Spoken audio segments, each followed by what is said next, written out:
Good evening, everybody, and welcome to high school football here on the Wave Channel 5. As tonight, the Greenville Greenwave play host to the Eagles of Chaminade, Julienne. I'm Alex Warner. Kyle Kagan will be joining us in just a little bit as the Wave take their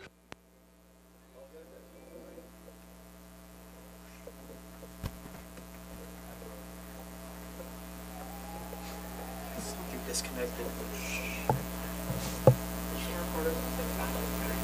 The mic's disconnected.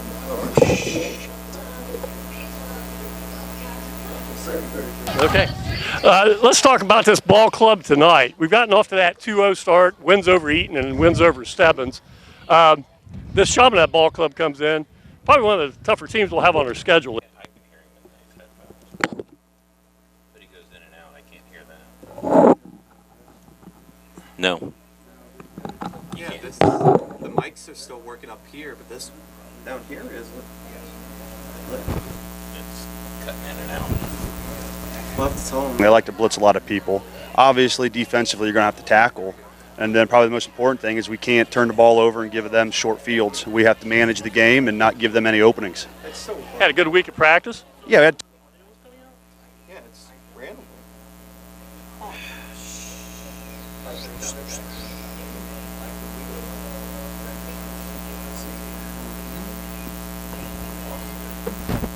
specifics with anybody, but our health right now, we're as healthy as we've been in a long time. So after this, then, we come back and we have to start into some league play after this, go down to Fairborn, take on the Skyhawks. But first things first, right? First things first, What? I'm just recording basketball games. This is my first time recording a football game. Yeah, it's simple. Oh yeah, I mean it's just like basketball, just left and right. I don't genuinely know what's like happening. You can join us here once again. You're watching high school football here on the Wave Channel 5. We'll be back in just a minute. Entry night here at Harmon Field as the Wave prepare to take on the Varsity football team. They are number 1, Braden Coomer. Make sure the camera stays on. Number 2, Dakota Kinser. Number 6, Caleb Tinkham. Number 9, Bowden Hill. Number 10, Caden Maxwell. Number 11, Dakota Miller. Number 12, Galen Rhodes. Number 13, Coached a few with Coach Powers. I did a couple of years with him. So it's different. You didn't have a lot of planning for this. I didn't have a week's worth of knowing what their offense does, knowing what their defense does. So it's like watching a game and hoping you catch on as you go.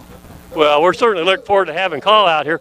You've seen the boys play at least one of them. Did you see the first home game, I assume? Saw a scrimmage and I saw the first game, yeah. Yeah. This is a ball club that, with Bart Schmitz comes in, breathes a little new life into the program, some different tactics and so forth like that. Right.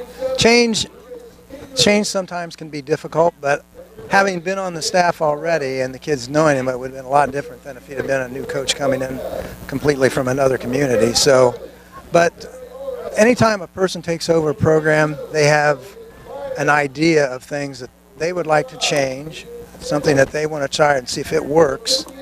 And most of what I've heard so far, as far as particularly in dealing with the young men as athletes and really trying to present themselves as the way you'd want your son to act and to be a proud person, and that part's good. Now the blocking and tackling, that's always a challenge every day, every week. Well, at least we've gotten off to a good start with those first 2 wins over Eaton and Stebbins. A lot like last year, same scenario. We won the first 2, then we ran into buzzsaw with Chaminade last year. Hope we're a lot more competitive this year. I hope so too. I know he's telling me that Coach Schmitz, that is, told me that they're a very fast team. Defensively, they do a lot as far as stunting and getting after you. And offensively, they've got a young man there that can throw the ball. Yeah. So that's going to test our defensive backs. Yeah. One thing you fans might not be aware of out there is the fact that last year Chaminade got off to a 7-0 start or 6-0 start and ended up 7-4. And part of the reason was they had a young man who'll be playing quarterback tonight who was eligible only for the first 5 games as a transfer student and then had to sit out the rest of the season on that transfer rule. Well, he's back, and he's good. And he's playing every game this year. That's right. And so that'll be Ryan Miner, number 1, the quarterback. And then they also have a real strong tandem of running backs, along with a sophomore who just lights out as a receiver. So, yeah, we're going to have to hang on to the ball, like Coach Schmidt says, try to. Ellison Strickland. Your 2019 Greenville Youth Football League Junior Varsity Cheer Team.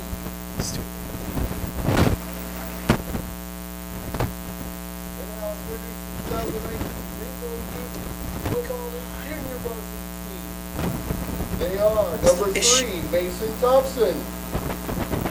Number 4, If you can hear this, Zimmer. there's technical difficulties. Number 7, Jacoby Tall.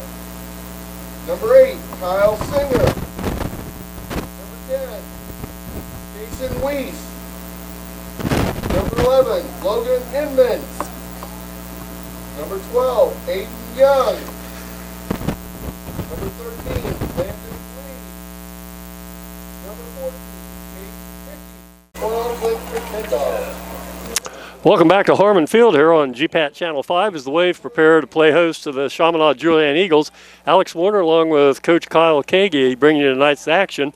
Kyle, this is a Greenville Ball Club, and talking to Bart Schmitz, and then you've talked to him and got some notes earlier on.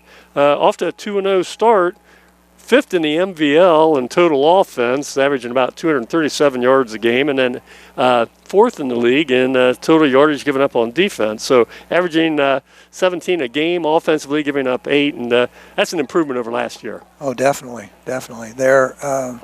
I think one of their main goals is to take better care of the ball, not eliminate turnovers as much as possible. Mm-hmm. So if they can accomplish that, and like we said earlier in the pregame, keep their offense off the field, maybe this will be a real good night. Now the Wave coming in, let's talk about some of the individual players for the Wave. Senior quarterback Tyler Bikey, 3rd in the MVL right now, 252 yards passing, 2 touchdowns, 2 interceptions. He's 19 for 31, so he's putting the ball on target. Number 1 target, of course, is Marcus Wood, the 5'10 senior, has 6 receptions for 92 yards, so over 15 yards per catch. And then John Butch, another senior, 4 catches for 27.5 yard average. Of course, 74 of those came on the pass down to Stubbins there, but he has 2 touchdowns. So the passing game seems to be coming along pretty nicely. And then Tony Sells, 36 carries, 124 yards, and a rushing touchdown. So offensively, it seems like our skill players, and of course, mostly seniors. And that's what you expect. You want your seniors to carry the load and pave the way for the rest of the team. It's their time to shine. That's right. It is their time to shine. That's right. They're your leaders, and they need to get it done so that hopefully the young people then learn from that and want to be a part of it. Yeah, I think it'll be interesting to see how the offensive line comes along here this year, too. There were some question marks on the line, I think, because we lost quite a few people from last year. And so hopefully they continue to develop as the season goes on, because we're going to start getting in the meat of the schedule, starting with this game tonight. That's correct. I don't know. The MVL, I'm glad to see that we're a part of it now, and the teams that are in it, along with some of the old rivalries with Piqua and Sydney and Troy and those, it reminds us of like our days in school, because it was the league we were in back in our back in the day. I don't know if there was a heyday back in the day. But I'm with you. If blocking and tackling, that's the name of the game, and we need to have people that can get the job done. And I know that's the coach's goals. They want to try and improve all facets of that. We'd be negligent to leave out the name of Ethan Flannery. He gives us that extra weapon offensively. He's 2 for 2 in field goals, 4 for 4 in extra points, and he's averaging over 35 yards a punt. And, of course, he's a 4-year starter. So you don't see that very often, where a kid comes in as a freshman and then just continues that on through. And he gives us an extra weapon right there. Particularly in a skilled position. Yes. Kickers are sometimes it can be a thankless job, I guess, when maybe a game comes down to whether you make or miss a field goal or an extra point. Yes, nice to have somebody with experience like that.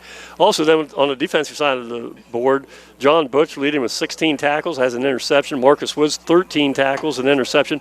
Tony Sells, Hayden Sharp has 9. Then some of the defensive backs, Alec Fletcher, Bradley Wynn, and then Ethan Flannery again playing defensive end. So the Wave, you're going to hear quite a few of these names called here. as the game goes on. Might mention we had a little bit of a weather delay here. They emptied the stands for about half an hour. We had just a threat of a thunderstorm and some lightning pass through rather rapidly, and really didn't rain anything here. But it's moved the start of this game back about approximately half an hour, and sun's out right now, and things look clear out to the west. So hopefully we'll get this game underway in just a few minutes and continue uninterrupted here. Now let's take a look at that Chaminade side of the ledger here. Chaminade, as we mentioned, 2-0. They have wins over Pickwas Indians.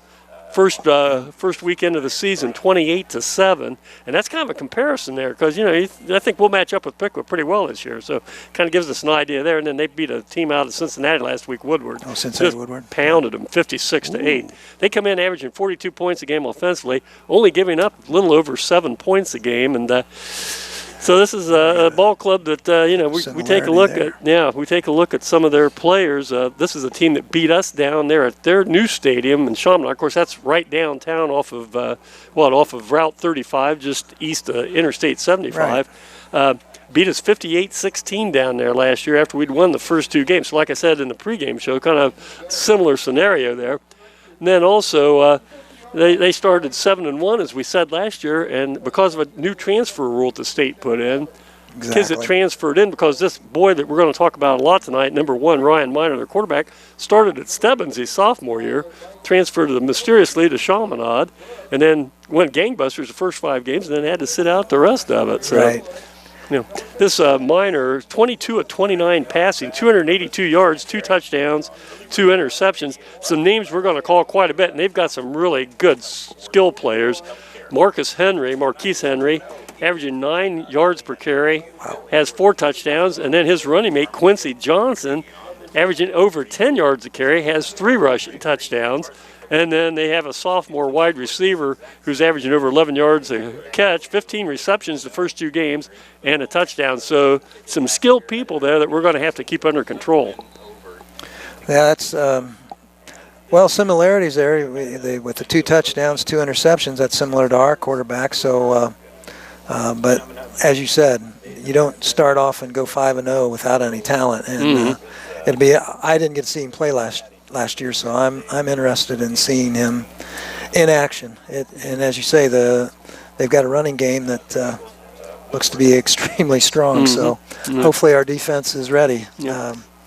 As has been said here, that our defense is playing much better this year, and it looks like we're getting real close to game time here. And like you said, it all comes down to blocking and tackling, right?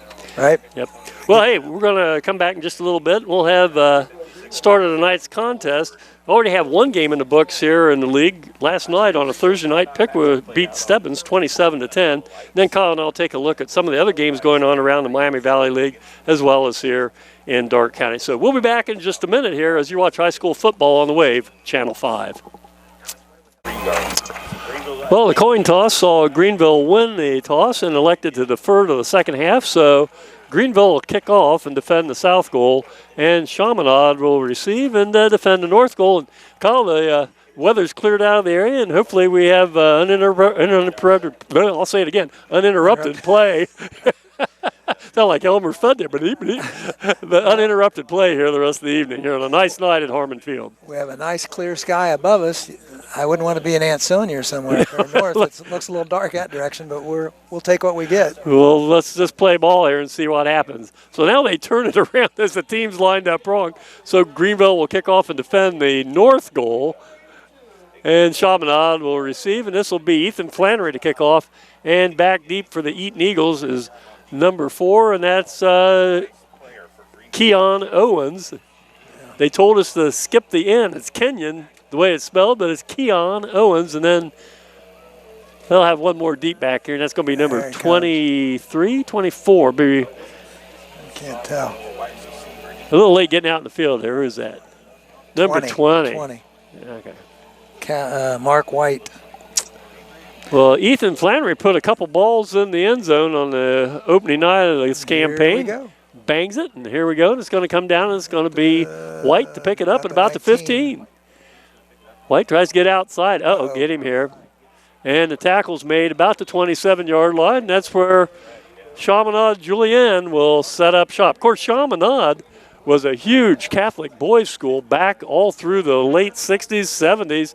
an athletic power down there, and then they merged with Julienne High School, an all-girls school, and now it's CJ, Chaminade Julienne, and I think when the first state rankings come out here, you'll see Chaminade someplace in that top 10. Hopefully the Wave can knock them off here. Well, this is Ryan Miner, the quarterback, is a senior and just one of the better quarterbacks in the area. Quick pass.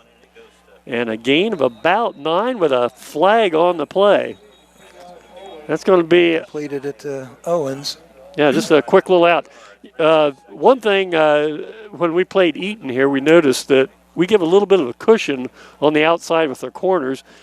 Against Eaton, then we tightened it up a little bit then. We came up and put a little more pressure on and shut them down a little better in the second half. So it'll be interesting to see because they've got some athletes, CJ does, and we'll see how we handle that. Oh, we had a penalty. Mm-hmm. It's going to move the ball back all the way to the 21-yard line, and it's going to be first and we'll call it 15. This is Miner. Another pass. Yeah, scrambles a little bit and dropped. Right. Good play by the Wave interior line there. That'll be Tony Sells with the tackle along with number 56 for the Wave there, and that's Colton McCartney. We'll pick up some names out here in the defensive backfield. We have we have Bradley Wynn. We have Alec Fletcher. Marcus Wood on one corner. Back deep in safety position is Connor Mills.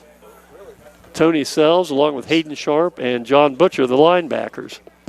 Well, this is 2nd and 14, the ball at the 23-yard line of the Eagles. Motion, got trips to the left. Still a handoff goes up inside, and a host of tacklers in there for Wave. Number 59, Titan Grote with the tackle there. And it's going to be 3rd and 12. So after a 9-yard completion was called back due to a penalty, the Wave have held here, and it's 3rd and 11. And I don't know where these bells always come from, where they ring the chimes in the background on 3rd down, but hopefully it's doomsday bells that's for right. Chaminade, not us. 3rd and 11, the ball resting at the 27-yard line. Motion. And this is Miner looking over here. Little pump slant. fake. We took that away. Had good defensive presence out here. Oh, there's going to be a holding call. Ball's up for grabs. Picked. Oh, Butch Almost and Woods went for it and knocked it down. That could have been an interception. I think there's going to be a holding penalty back here in the backfield. It's where it was flown. And let's see. Hopefully we refuse it if it's against them. Yeah, refuse Get it the for ball sure. back. Yeah, because it'll be 4th and 11, and I'd rather do that instead of giving another shot. That's against them. Yep. And it's going to be a hold, and the penalty is going to be declined, and Eaton's going to have to punt. All right. So we have Woods back and Butch Yep. awaiting the punt. Veteran return crew here for the Wave. Butch and Woods. Marcus has been back here. This is 4th year returning punts, I think. And punting right now for the Eagles is going to be Jack Huffman, and he averages 45 yards a punt. He's only punted 3 times in the first 2 games, but 45 yards is pretty good. Might mention we have Jared Fender, and then our cameraman producer tonight here is Nate Fuhrer, and glad to have them here, bringing you this game here on the Wave, Channel 5 from the Interactive Media Group. Well, 4th and 11, and this is going to be Huffman, left-footed kicker, end over end, is going to come down, take a big hop. Marcus Wood takes it and ducks down, and 35-yard line. a good field position to start with, and that's where we begin. 1st and 10 for the Wave at their own 35. Good defensive series for the Greenville White. Very good, very good. We hope we play that way all night. Yeah, we really gave up that first pass. It was called back on the penalty and then played well. And could have had the interception down here. Yeah, we really should have had John the ball Butch and on the Marcus Woods interception. both went for it and basically got in each other's way, didn't they? Yep. Well, let's see who comes out here for the Wave. This will be Tyler Bikey, the 3rd-year starter at quarterback, along with Butch and Sells, and then Woods, Fletcher, and we'll pick up other numbers as we go along. So 1st and 10 for the Wave. Played just about 2 minutes in the opening period. Motion. No, Bikey keeps it. Bikey keeps it. Gets outside for a gain and First keeps down. going. Oh, and breaks it down the sideline. Nice run, Tyler Bikey. I think everybody thought he was stopped after about a 7 or 8 yard gain, and Tyler No flags. Stayed in bounds and took it down to the 35-yard line of CJ. A 30-yard gain on the first play from scrimmage. I think everybody was expecting a whistle to blow, thinking he was out of bounds. He tiptoed down the sideline, and what do we have? Oh my gosh! Well, we're going to have another weather delay. It might be one of those. Nights. Well, that's too bad. That's kind of a momentum killer there. First play from scrimmage for the Wave.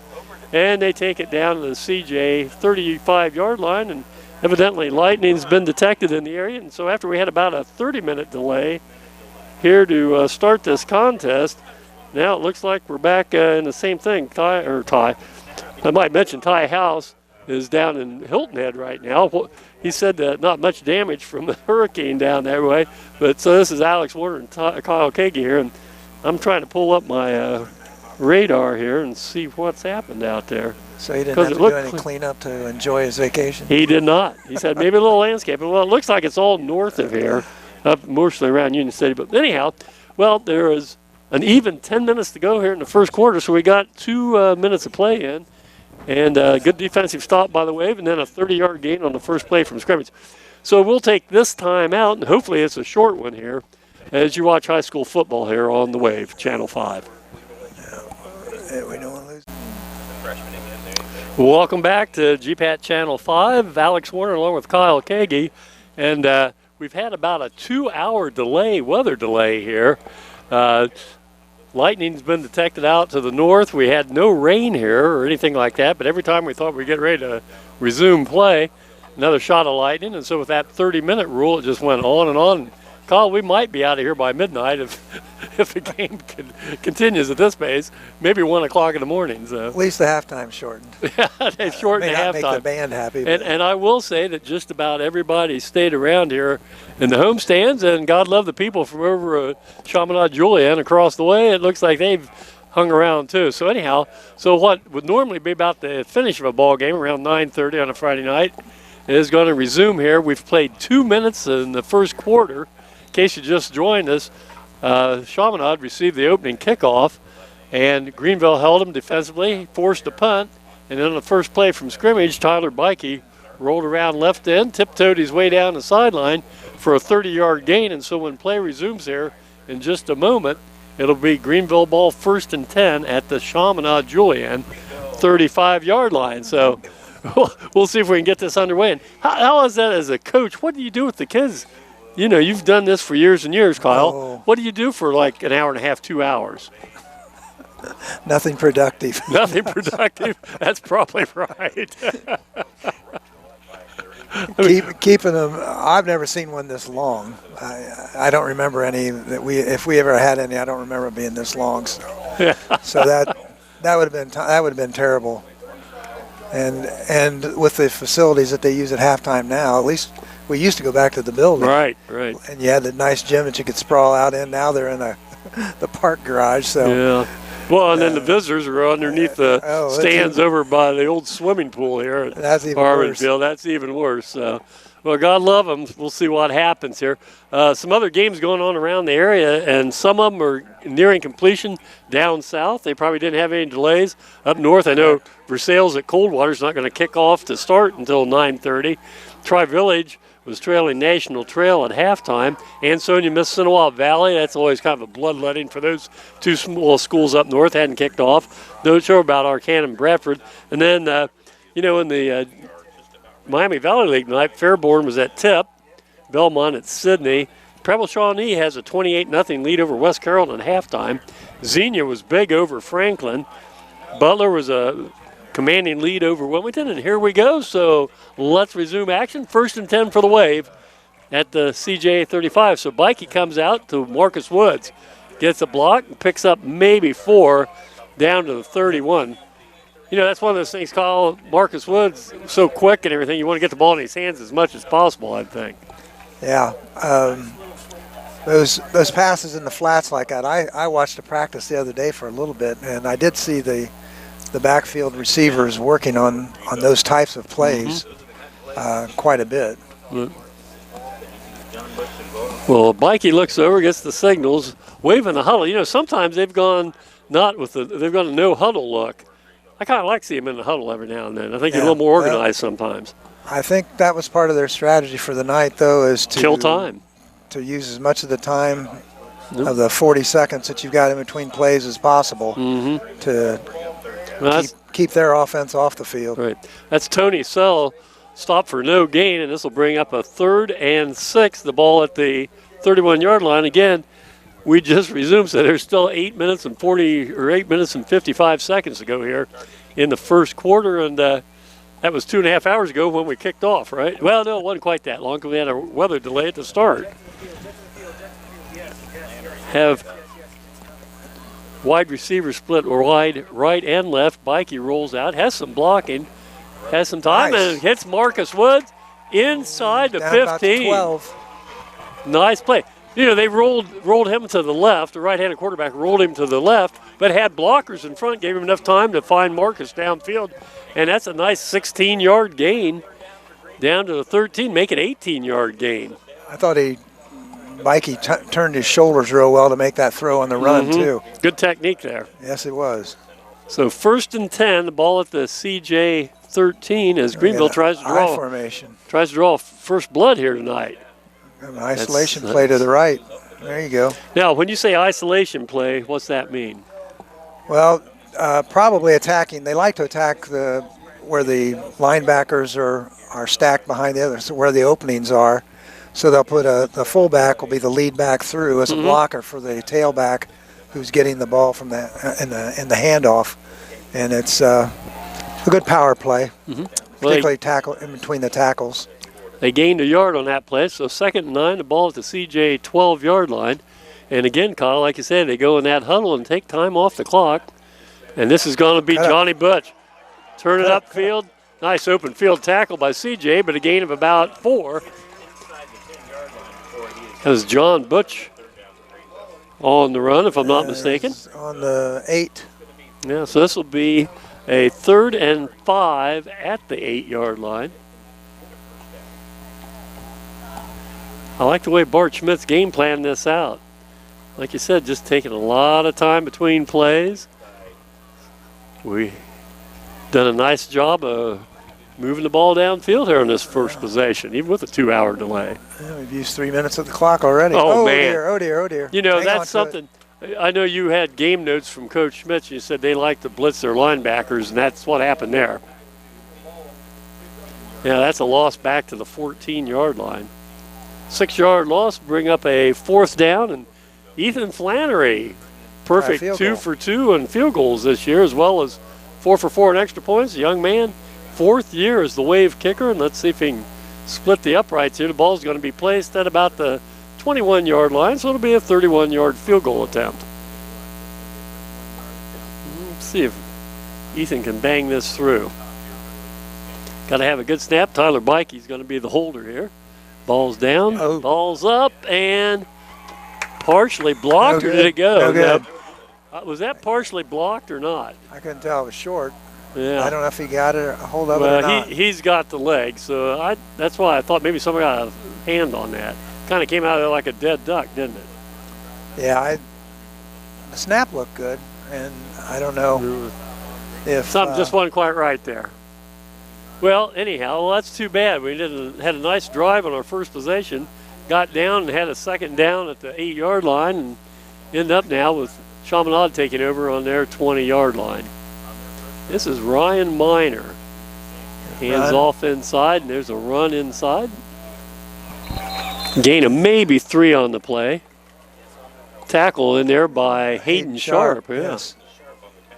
That was number 23 there. That was Marquise Henry. You'll hear us call Henry's name a little bit both ways. It's Marquise Henry is the running back, and his twin brother Markel is a defensive linebacker? Linebacker and a fullback. Yeah.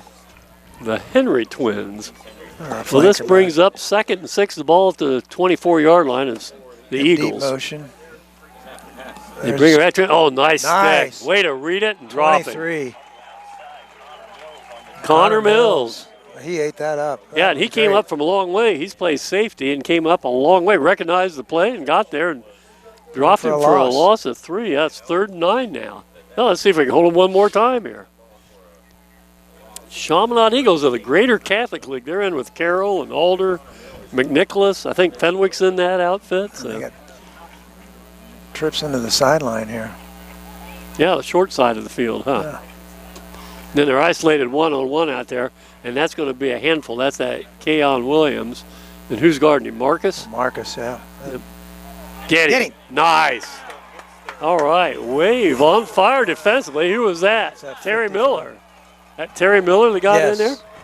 And drops Minor for another loss. So instead of having a third and 4, 3rd and 5, now it's 4th and 12. 12, yeah. Another good defensive effort by the green and white.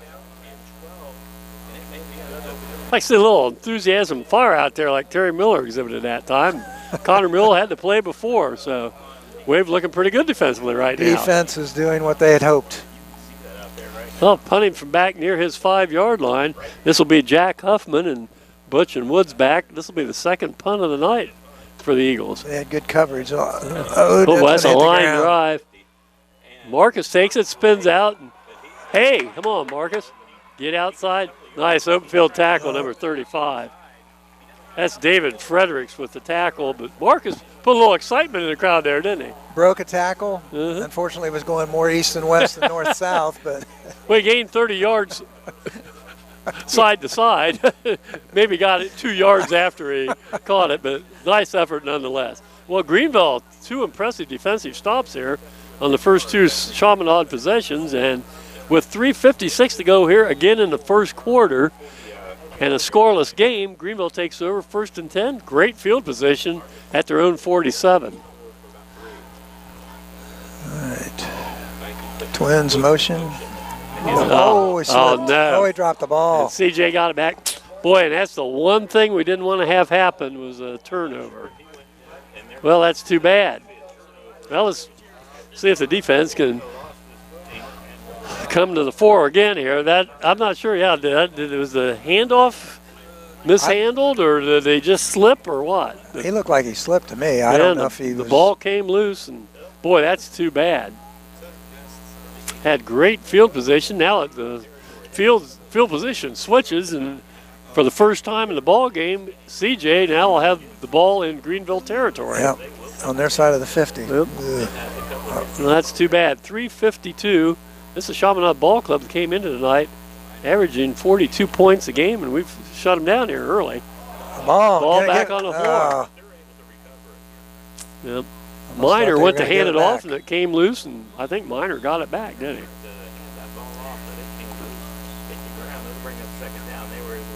Well, that'll be second. They maybe picked up about half a yard. We'll still call it 2nd and 10. I'm Chaminade surprised does the it. majority of their runs have been within the guards. They've not tried to run anything Try to get outside. wide much yet. And maybe that's what they do, try to pound it between the tackles. And although they sure look like they should have some speed. This is Minor. Little like, what do they call that, bubble screen? Oh, he broke dear. it. Now, that's Keon Wilson, or Owens, I should say. But there's a flag on the play against CJ. That's a hold.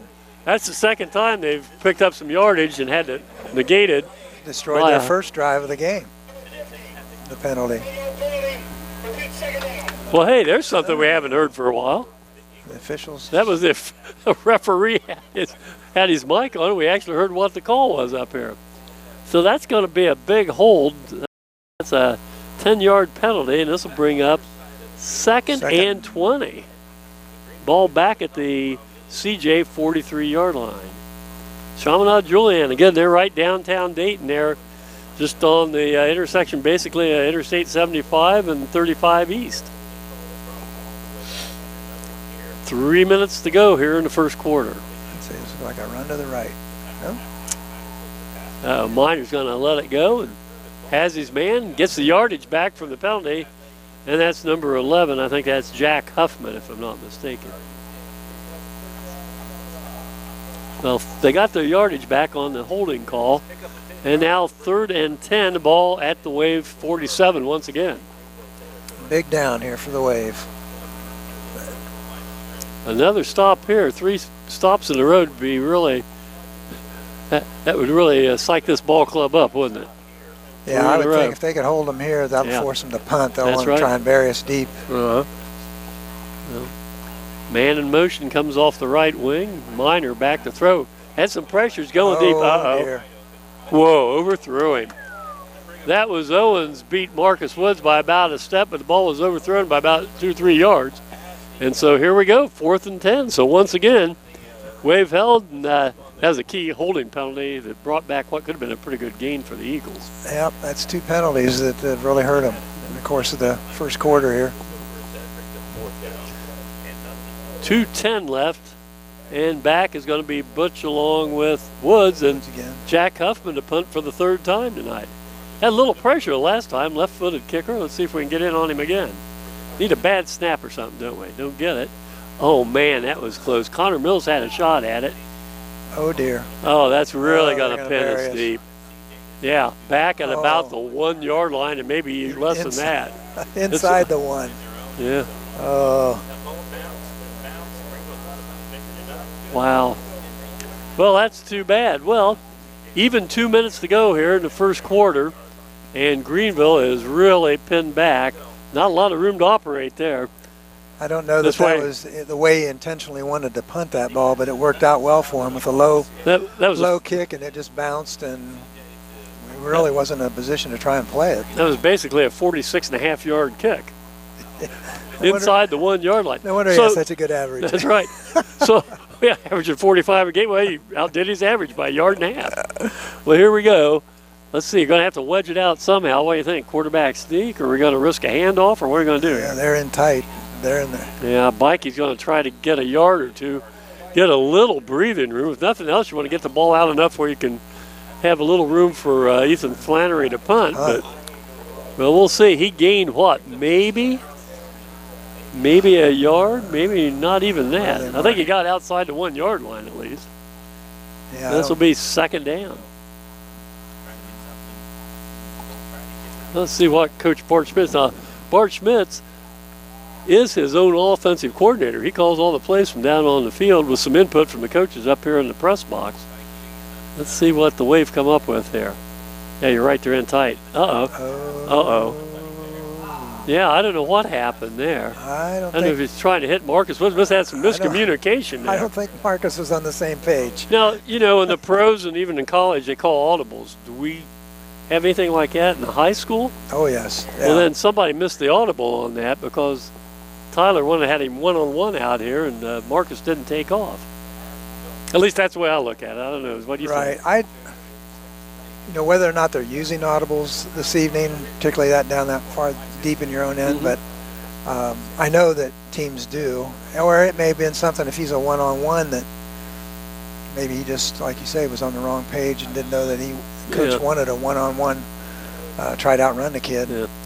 Well, Greenville calls timeout, so with 1:15 left here in a much delayed first quarter of action and inaction and reaction, every other kind of action you could think of, Greenville calls timeout. So Kyle and I'll be back in just a minute here on the Wave, Channel 5. And Kyle, what were you saying there? Well, the last 2 plays there, we've had everybody in tight. They've had all their linemen in tight with only like 1 wide out. Now we've spread them out. Plus now we've got them to commit a penalty. So we're going to get a little breathing room. Yeah, that'll move it out to the 6 yard line if that's what they call it. Hopefully it was offsides, not procedure against the Wave. Let's see what they say. Well, our guys were clapping early. Got a meeting of the minds there. Oh, it was against us. Well, this will be half a distance to the goal line. So what'd you say, move about 7-8 inches? Good news is we didn't lose much. That's right. That's right. All right, well, it's still 3rd down, and the ball's back inside the 1 now. All right, they still have the 4 wideouts. Yeah, don't get trapped for a safety here. Get rid of it. That's it. Marcus over the middle. Come on, Marcus, cut it upfield. Oh, got out to about the 5. I think it's the right idea. It just wasn't executed quite the right way, and CJ came up and played it pretty smart. So yeah.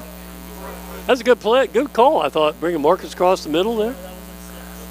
Well, that's going to be 4th and 6. The ball resting at the Greenville, just outside the Greenville 5 yard line.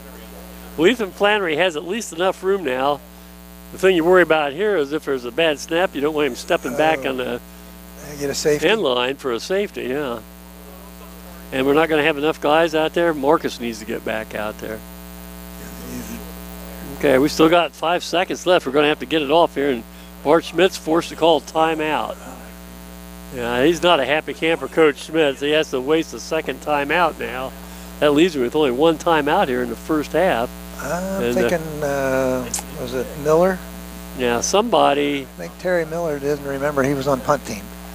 Yeah, you know, Kyle got some information from Coach Schmitz and has the depth chart there, right? For special teams and so forth. And that's just nice that Coach Schmitz, did you approach him or did he volunteer that to you or what? No, I asked. Okay. And he graciously gave me a set, so that we would have that type of information. Yeah, who's on our punt team? I know there's 11 of them supposed to be out in the field. 2, 4, 6, 8, 10. Well, we got 11 this time. 3, 6. Yeah. That's too bad. You know, in our first home game against Eaton, we wasted 3 timeouts in the first half, basically because we either got caught with wrong personnel or not enough personnel.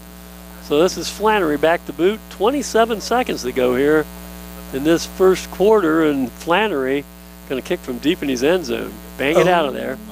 Nice punt, nice high banger. And it's going to be a fair catch at the 36. So about a 30-yard punt, but boy, they retain good field position, don't they? Yep, they won the battle on that exchange, getting us pinned down deep like they did inside the one. Yeah. They basically picked up 11 yards. They had a fourth down at the Wave 47, and then after, like Kyle said, pinned them down, now they've got it back at a 37. So they've gained 10 yards, basically on the change of possession. 20 seconds left here. First quarter of a scoreless tie here at Harmon Field on a off-delayed contest. Minor goes high. Here's a quick pass out one-on-one and banged outside. Gained maybe a 3. 3 or 4 Kept yards. the clock running, though. And that might be the last play of the first quarter. Well, we got the first quarter in a record time of 2 hours and 40 minutes. And that wraps it up. So 1 quarter of action here at Harmon Field, and your score is Greenville nothing and Chaminade Julienne nothing. We'll be back with the second quarter in just a moment. Getting ready to start the second quarter here at Harmon Field, and a scoreless tie between two teams that both came in 2-0 records.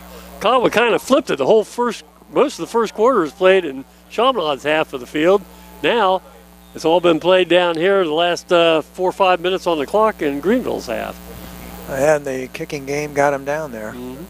This is a 2nd and 6 at the Wave 33. Sweep this way. Yep, Into come the up. sideline. Nice. That was number 59, Titan Grote, came up, stopped things, and held him up enough for Hayden Sharp to come up along with Marcus Woods to make the tackle. Short loss. A loss of 1 yard. This will be 3rd and 7. Tell you, the Wave do a pretty good job of getting to the ball this year. You know, sometimes in the past it just seems like we make an initial stick and then there was nobody there to finish them off. Right. And right now we're flying to the football, so that's good to see. This ball's back at the 39, so this is 3rd and 7 at the 34, excuse me, at the 34. And Ryan Minor, really, they've kind of kept Minor under control, haven't they? Overthrown, a nice defensive play. As Marcus Wood in there to break up the pass intended to Owens on a crossing route. He was in his hip pocket, but I think if that ball had been more on the money, it might have been a completion. I think he had to reach for it just a little bit too much. Well, this is 4th and 7, so Chaminade, I think Chaminade's just a little bit back on their heels here. They weren't maybe expecting it. You got to remember, they beat this Wave team by 42 points last year. A year ago, that's right. And so they're going to go for it. Might as well. Yeah, they're not going to gain a whole lot by punting the ball. Boy, it'd be nice to stop them here and get some field position back, wouldn't it? All right. Okay. Bad snap. That's it. Nail him right there. Yes. All right. Bad snap, and all the way back in the 45, Ryan Minor is buried. John Butch came up, made the hit there. Boy, that's great. Well, that just kind of switched the old field position tables again, didn't it? That's the way we like to see it. Yes, sir. Well, the Wave now, that's 4 stops defensively for the Wave. Forced 3 punts, and then on 4th and 7, they're done. And let's see if Greenville can move the ball down the field here now. Almost got the ball back at midfield. That's right. 45. Well, the Wave have had one good deep penetration into Chaminade territory. Had a 2nd and 4 at the CJ 8-yard line and came away with a missed field goal attempt. Let's see if we can get down here again. Bikey keeps it. Dear. Gonna get stopped for no gain, run out of bounds. What's this? This is something after the whistle? Is that going to be on sideline? Going to be on Tony Sells, or who's it going to be on? Let's see who he's calling it on. It was probably after the play was dead, so it's going to be a dead ball foul, wouldn't you think, Kyle? Yeah, I think. Was there a late hit out of bounds or what? It wasn't on Tyler Bikey, the ball carrier. Yeah, he was way out of bounds. Yeah, he was so I don't way know over if, I was hoping it wasn't our sideline involved in something. Now let's see what they say here. Well, after the play. Well, are we going to be able to hear the official again this play? I don't know. We'll find out.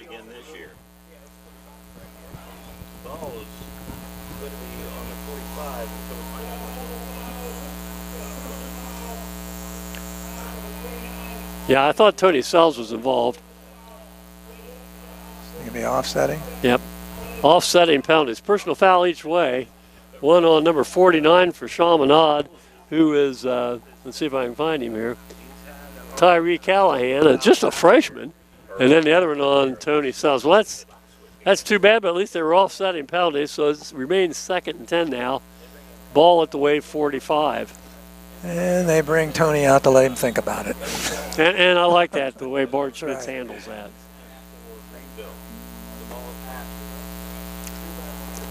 .57 to go here in the first half. We'll have a short halftime, a shortened halftime, because of all the weather delays that totaled almost 2 hours. The 3-man rush, get rid of it. Get rid of it, Tyler. Okay. Oh, dear. Need a one-on-one movement. Boy, Chaminade played it well, and forward progress will take it to the 41, so it's going to be about a 4-yard loss. Yeah. David. That's where they're pinning their ears back and really coming. That's the rush that coaches talked about, that they're very quick off the ball and can apply the pressure. Yeah. I don't think we can have plays that take very long to execute. Yeah. You'll hear that number 35's name called David Fredericks. He came in tonight, leading tackler for CJ, and boy, he came up and put the hammer on the Wave receiver that time. 3rd and 14, so unless something positive happens here, we're going to be forced to punt. Let's see what we come up with on 3rd and long. Bikey has a little more time. It has quite a bit of time. Find somebody. Boy, Johnny Butch. Oh! Boy, that was in his hands on a cross route. Nice job by the offensive line. Gave Tyler enough time to sort through his options. And good job looking downfield, Tyler Bikey, and just somehow didn't make quite connections there. I don't know if John Butch, if somebody got a hand on it or distracted him, but it hit him right in the hands, it looked like. Yeah, I didn't see a defender. It looked like he created a problem. Well, I think it might be one of those, I want to catch it and turn upfield a little too quickly. 4th and 14, ball at the Wave 42-yard line, and Ethan Flannery is going to have to put it away. Good high punt. All the way back to the 24, and right. Drops it and buried right there. All right, well, this is better having it at the 24 than at our 34, isn't it? Back at the CJ. 24 a little better line. control of field position on that exchange. I mentioned we got Jared Fender on the camera from Interactive Media here for the 2nd quarter. And Nate Fear will be switching on and off, I assume. Is that how we're playing it, Jared? Okay. Jared's a veteran of the wars. I think you did a basketball game for us for what? You were in 7th grade, 8th grade, something like that? Yeah. Yeah. As the years go by, he got better looking and I got older. I'm not sure how that happened. 9:52 left first half. A scoreless tie. 2 undefeated teams going at it here on Harmon Field. Run. Slowed him down. Gain of about 3, maybe 4. Nice run inside that time by number 24, and that's Quincy Johnson. Johnson came in averaging over 10 yards a carry. Of course, that kind of gets a little skewed early in the going of a young season.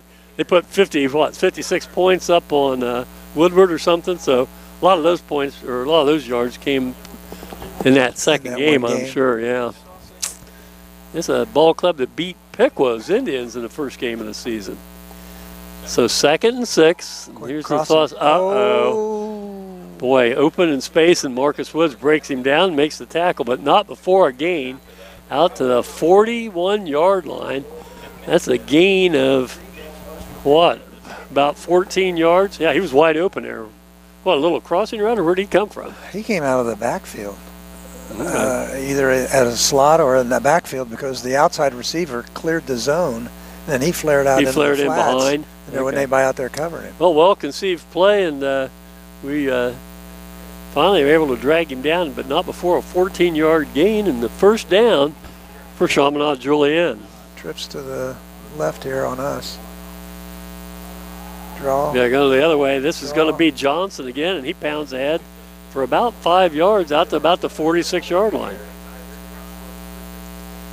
Johnson and Henry, 23 and 24 out there. Number 23, that's Marquise Henry, is a senior as well as Johnson. So they've got the two seniors going there. I thought they had the weights on these kids someplace, didn't they? Where did I see the weights? Because they're good-sized kids. I don't know if we had it on this sheet. I thought we had it someplace. Anyhow, well, this is 2nd and 5 at the 46. Minor, over the middle, and he breaks loose. This is Keanu Owens. Boy, what a nice run after initial hit. He's still going. Strip the ball. And he's down to the 25-yard line. Wow. That's a 29-yard gain.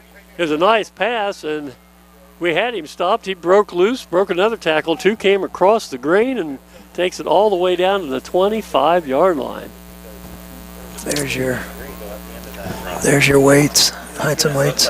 Yeah, like I say, Marquise Henry is 5'10", 200, and Quincy Johnson the same, 5'10", 200. Yeah, I thought they'd get us. Well, that penalty's on the Wave as Owens was going down. One of the Wave players came in, led with his helmet on a down player, and rightfully so. It's a 15-yard penalty. Boy, we didn't need that.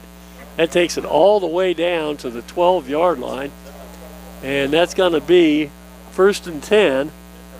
That's too bad. Well, let's see what happens here. Now we really have to stiffen up on defense. 1st and 10 at the 12. Pass. Ryan Miner. Get him right there. Come on, drop him. Oh, we let him loose. Finally brought him down back about the line of scrimmage for no gain. Good pressure, though, by the defense. And we had good coverage in the backfield, evidently. Miner unable to find anybody open. And so with 7:35 to go in the second quarter, it'll bring up a 2nd and 10, the ball remaining at the Greenville 12-yard line. Really almost a loss of a yard. It's more like 13. Miner hands off, and this is going to be Johnson. Pounds ahead down to about the 7-yard line. So gains 4, and that'll bring up about a 3rd and, what do we call it, 3rd and 5? 3rd and 5 at the Wave 7. Yep. This is a big play here right now, Kyle. It'd be nice to stop him here and create at least a field goal attempt, if nothing else. 3rd and this is Miner. He's been in a shotgun all night, and he goes under center this time. Up the middle, good nice stop. Did we hold him? I think he's going to be about 1.5 yards short of a first down. Yeah, just inside the 5. Boy, I tell you, right now, thus far in the game, you cannot fault the Waves' defensive effort. That penalty hurt us right there, but, well, they got to go for it on 4th and a long, well, we'll call it 4th and 2. Pounds ahead. There's a penalty. Got a flag. Boy, I don't know if that's going to be a hold or it's going to be face mask, or we'll see. Well, the people on the sideline are saying it's against them. And was there a fumble? Well, there were flags flying. No, I think the penalty's on them. Well, let's see if they sort things out. I don't know if he would have picked up a first down regardless. Let's see what they say. It's going to be Wave ball. Holding. against that. Penalty declined and Wave hold. Boy, great defensive effort by the Wave defense that time. We're not real happy with where we're getting the ball, but they didn't score. I know. Well, that's all right.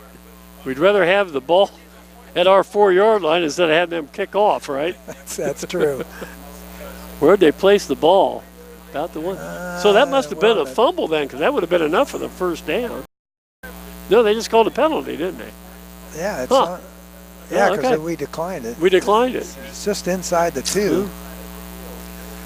6:20 remaining, and for the second time here in the last 4 or 5 minutes, the Wave have the ball really deep in their own territory. And this is Bikey, Mike on the keep. and picks up maybe, I don't know if he even got back to the line of scrimmage, did he? Didn't pick up too much there. That official over there is being generous. It looks like we got a little bit. Forward progress, the famous forward progress. Yeah, that whole half yard.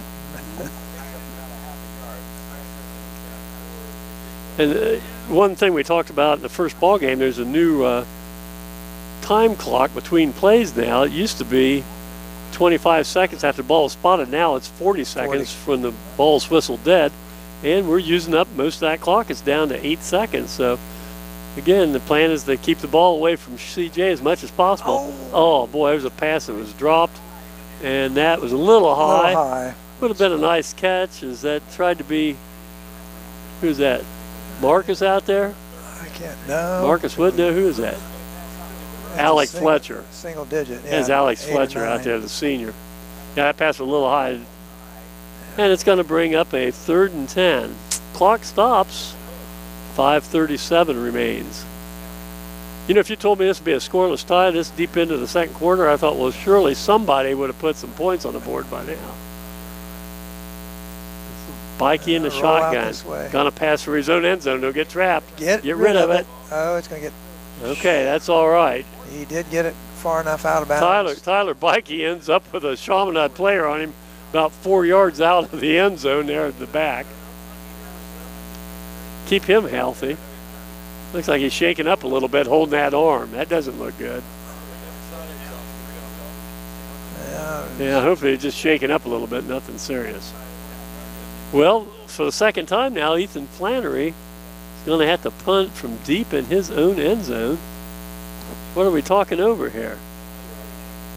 Intentional grounding. Now, Bart Schmidt's not happy about that. He's out to the numbers there at the 20. Oh, and that's going to be a safety. Intentional grounding in the end zone is 2 points for Chaminade. Oh, that's too bad. Oh, my. Well, no wonder Coach Schmitz was unhappy. That's 2 points. First points of the game go on the Eagle side of the scoreboard. Intentional grounding from your own end zone. Well, I don't know. I didn't see. Granted, it was sort of being thrown towards the boundary. I'm not sure. I don't recall just how far I didn't away. see any Wave players out there. I saw 2 Chaminade defenders. Maybe they were deeper than that. Yeah, I was worried about it being picked off. Yeah. Oh, that's too bad. Yeah, well, it's 2-0. They haven't put the points on the scoreboard yet, but they will pretty soon. 2-0 Chaminade. Intentional grounding in the end zone. And so the official's coming over to explain the play to Coach Schmitz. And he wants to know, well, why is that called intentional grounding? It wasn't like he threw it directly out. Well, I guess it was. It was out of bounds, but still. Well, that's too bad. That is too bad. Yeah, they're pleading their case down there now, aren't they? Yeah, I don't. I'm like you. I saw the 2 defenders. I'm not certain where our nearest receiver was, but it wasn't like he threw it up in the stands. I mean, it barely went to the sideline. Well, a 2-0 lead now for Chaminade. Yeah, Bart Schmidt's still a little beside himself down there, and rightfully so, I think. And, of course, no instant replay or reviewable things there. Yeah, where's our video screen? Yeah, where's our? Yeah, we'll have to take a look at that. Well, that's too bad. Well, we got burnt that time by having the ball so deep in our own territory, didn't we? Yeah. It's. Yeah. Well, Greenville will have to unfortunate. punt now from the. Yeah, that's the bad part about it. Now you have to give them the ball right back. Yeah, now where do you punt from on this? Do we kick from the 20 or is it the 35? Where do we punt from, Kyle? It's not from the. I think that we can't be ahead of the 25. I don't think. So where No, do we they're- punt from? yeah, We'll they're find going- out here. They can't be that close. Yeah, they can't be that close. What's Chaminade doing at the 20-yard line? They got to be back at least 10 yards, right? Yeah, so we get the kick from the 20. And Chaminade's got to back up. Oh, wait a minute. Now, why are they moving it to the 10? Were we penalized too? Must have been a penalty, sideline penalty, half the distance. You think that's what it was? We should be kicking from the 20, not from the 10. Well, for Pete's sake, there had to have been a penalty there that we missed. What, the unsportsmanlike conduct? Is that what it's called? Must have been on the Greenville bench then. So that was half the distance, so that's why we're kicking from the 10. Making the hole deeper and deeper here. Yeah, I was going to say. Well, we need a turnover here, don't we? 5:31 left, second quarter, and on the safety as a result of intentional grounding from your own end zone, Chaminade with a 2-0 lead, and then the unsportsmanlike conduct on the wave, half the distance, so now we're forced to kick not from the 20, but Ethan Flannery's going to kick it from the 10. Let's hope he has a good kick here. Attaboy. Bangs it pretty good. They clear back at the 35-yard line. Got to bring him down. Right, This is Keon Owens. Returns it into wave territory at the 43. Well, we're going to have to see if we have another good defensive effort in us here, Ty. Now, that was a good Ty. Your name's Kyle, isn't it? Kai Ty. I answered Kai Ty. Really, he had a nice high kick, and that was relatively, I thought, real good coverage because they only got about 12, 13 yards in return. Well, ball just inside the wave 43. Now, as I say that, they were on the other side of the 43. And here comes CJ with a 2-0 lead here in the bottom of the third. This is Ryan Miner. Little pass over the middle, and Dear. drag him down, Marcus. I tell you, that Owens runs hard after he catches the ball, doesn't he? That was just a Yeah, he real does. quick pass down to the 20, so a 23-yard pickup, and all of a sudden Owens making his presence felt here the last two plays, hasn't he? Last two possessions, I should say. Yep, that is a quick release. Quick well cut over run- the middle. Huh? Well-run pattern, yeah. Now it's a 1st and 10 now. Ball rests on the wave 20, and Chaminade calls timeout, or what are we having? Injury? Well, the official's talking it over. Something's going on here. Well, we'll see what develops here. As we mentioned earlier, after almost a 2-hour weather delay due to lightning in the area, I think I'd say 95% of the fans stayed here in the stands, didn't they? I don't think anybody left. Not many. All right, well, here we go. Now we're set. Whatever was discussed has been completed to everybody's satisfaction, and it's 1st and 10 at the wave 20. Run. This is going to be Johnson or Henry here. Oh, dear. man, bring him down. That's a hard runner there. That was Marquise Henry all the way inside the wave 10, a gain of a little over 10 yards, and another CJ first down. Bradley Wynn came up to make the stop on the play.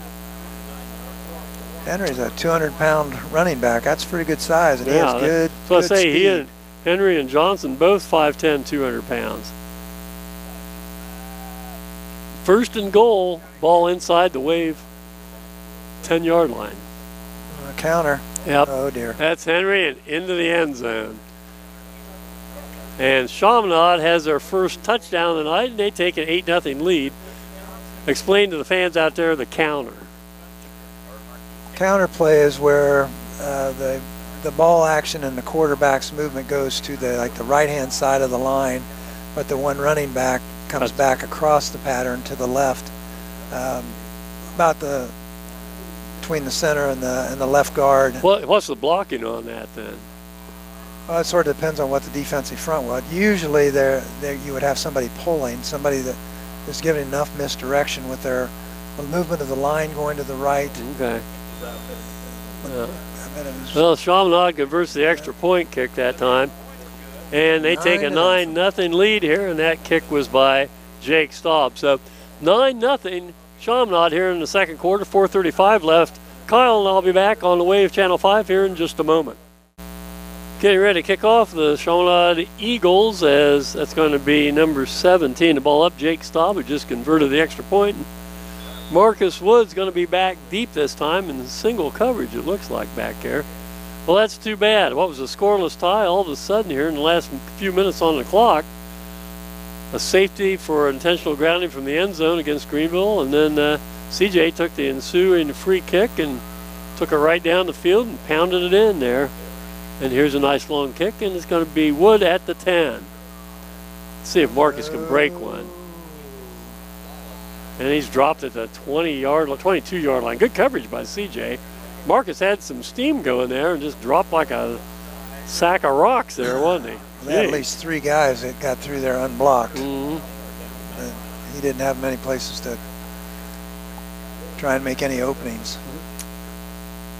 Well, this is the second telecast of the season here on the Wave Channel 5. Again, you can not only watch these on Greenville Public Access TV, but anytime on demand, go to YouTube, the Greenville Public Access TV Wave Channel 5, and all these games can be there for your viewing pleasure at any time.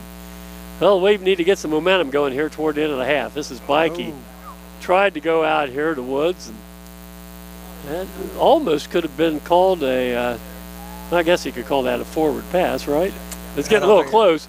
You mean to a lateral? Yeah, yeah. 23-yard line's the line of scrimmage, forward. and Marcus dropped it at the 20. So, yeah, I you're think right. that It was still, the pass was going forward. Yeah. You're right. defensive end on it must have got a hand Yeah, on I was going it. to say, I saw that they're- going the other way real fast. They're getting wise to that play, I think. Mhm. Well, it's 2nd and 10 now. Clock stopped at 4:27. Yeah, it'd be nice to get something going here. This is going to be Butch around in. Chaminade came up and Maybe held lost. him to a loss of maybe a yard or two. Huh? Get up, John. We got back to the line of scrimmage or lost a yard. Yeah, it looks like a loss of about 2. Well, all of a sudden, things are going all Chaminade's way right now, and I should say Chaminade Julienne.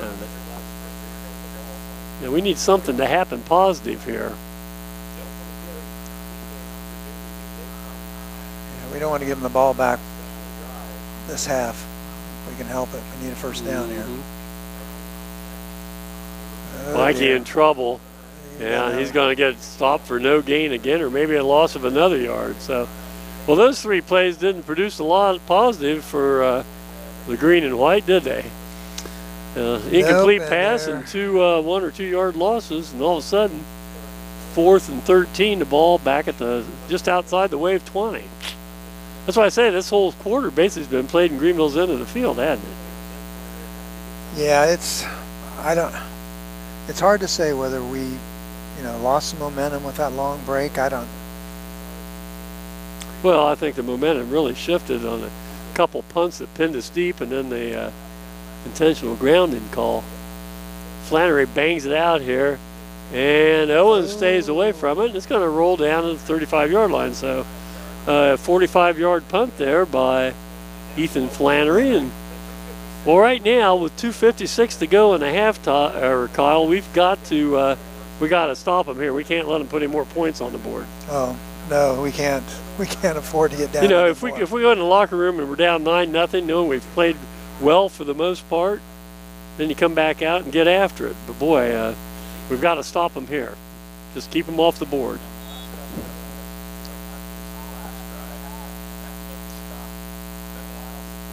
It seems like CJ's done a few things here, made a few adjustments that.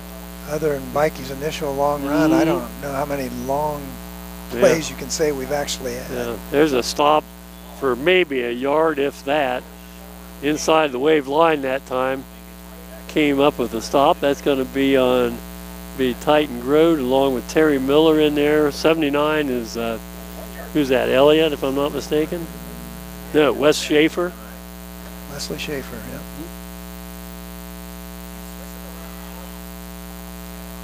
Clock keeps running. Chaminade's not in any real big rush to get the play off, are they?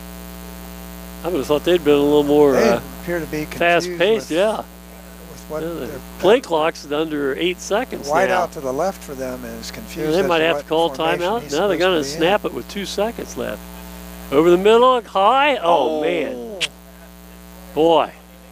You know, Bradley Wynn might have had a shot at that, but I think he got screened out by the By the CJ receiver. Yeah. Yeah, if Bradley could have seen the ball and picked that off, he may have had some room down the sideline here. No, that's going to be 3rd and 10, and the ball remaining at the 35. So, hey, stop him here and get the ball back right away. Still have a little time left. Maybe come up with something good. I just can't believe they're not going to throw, so maybe we get No, lucky you're right. and pick one off.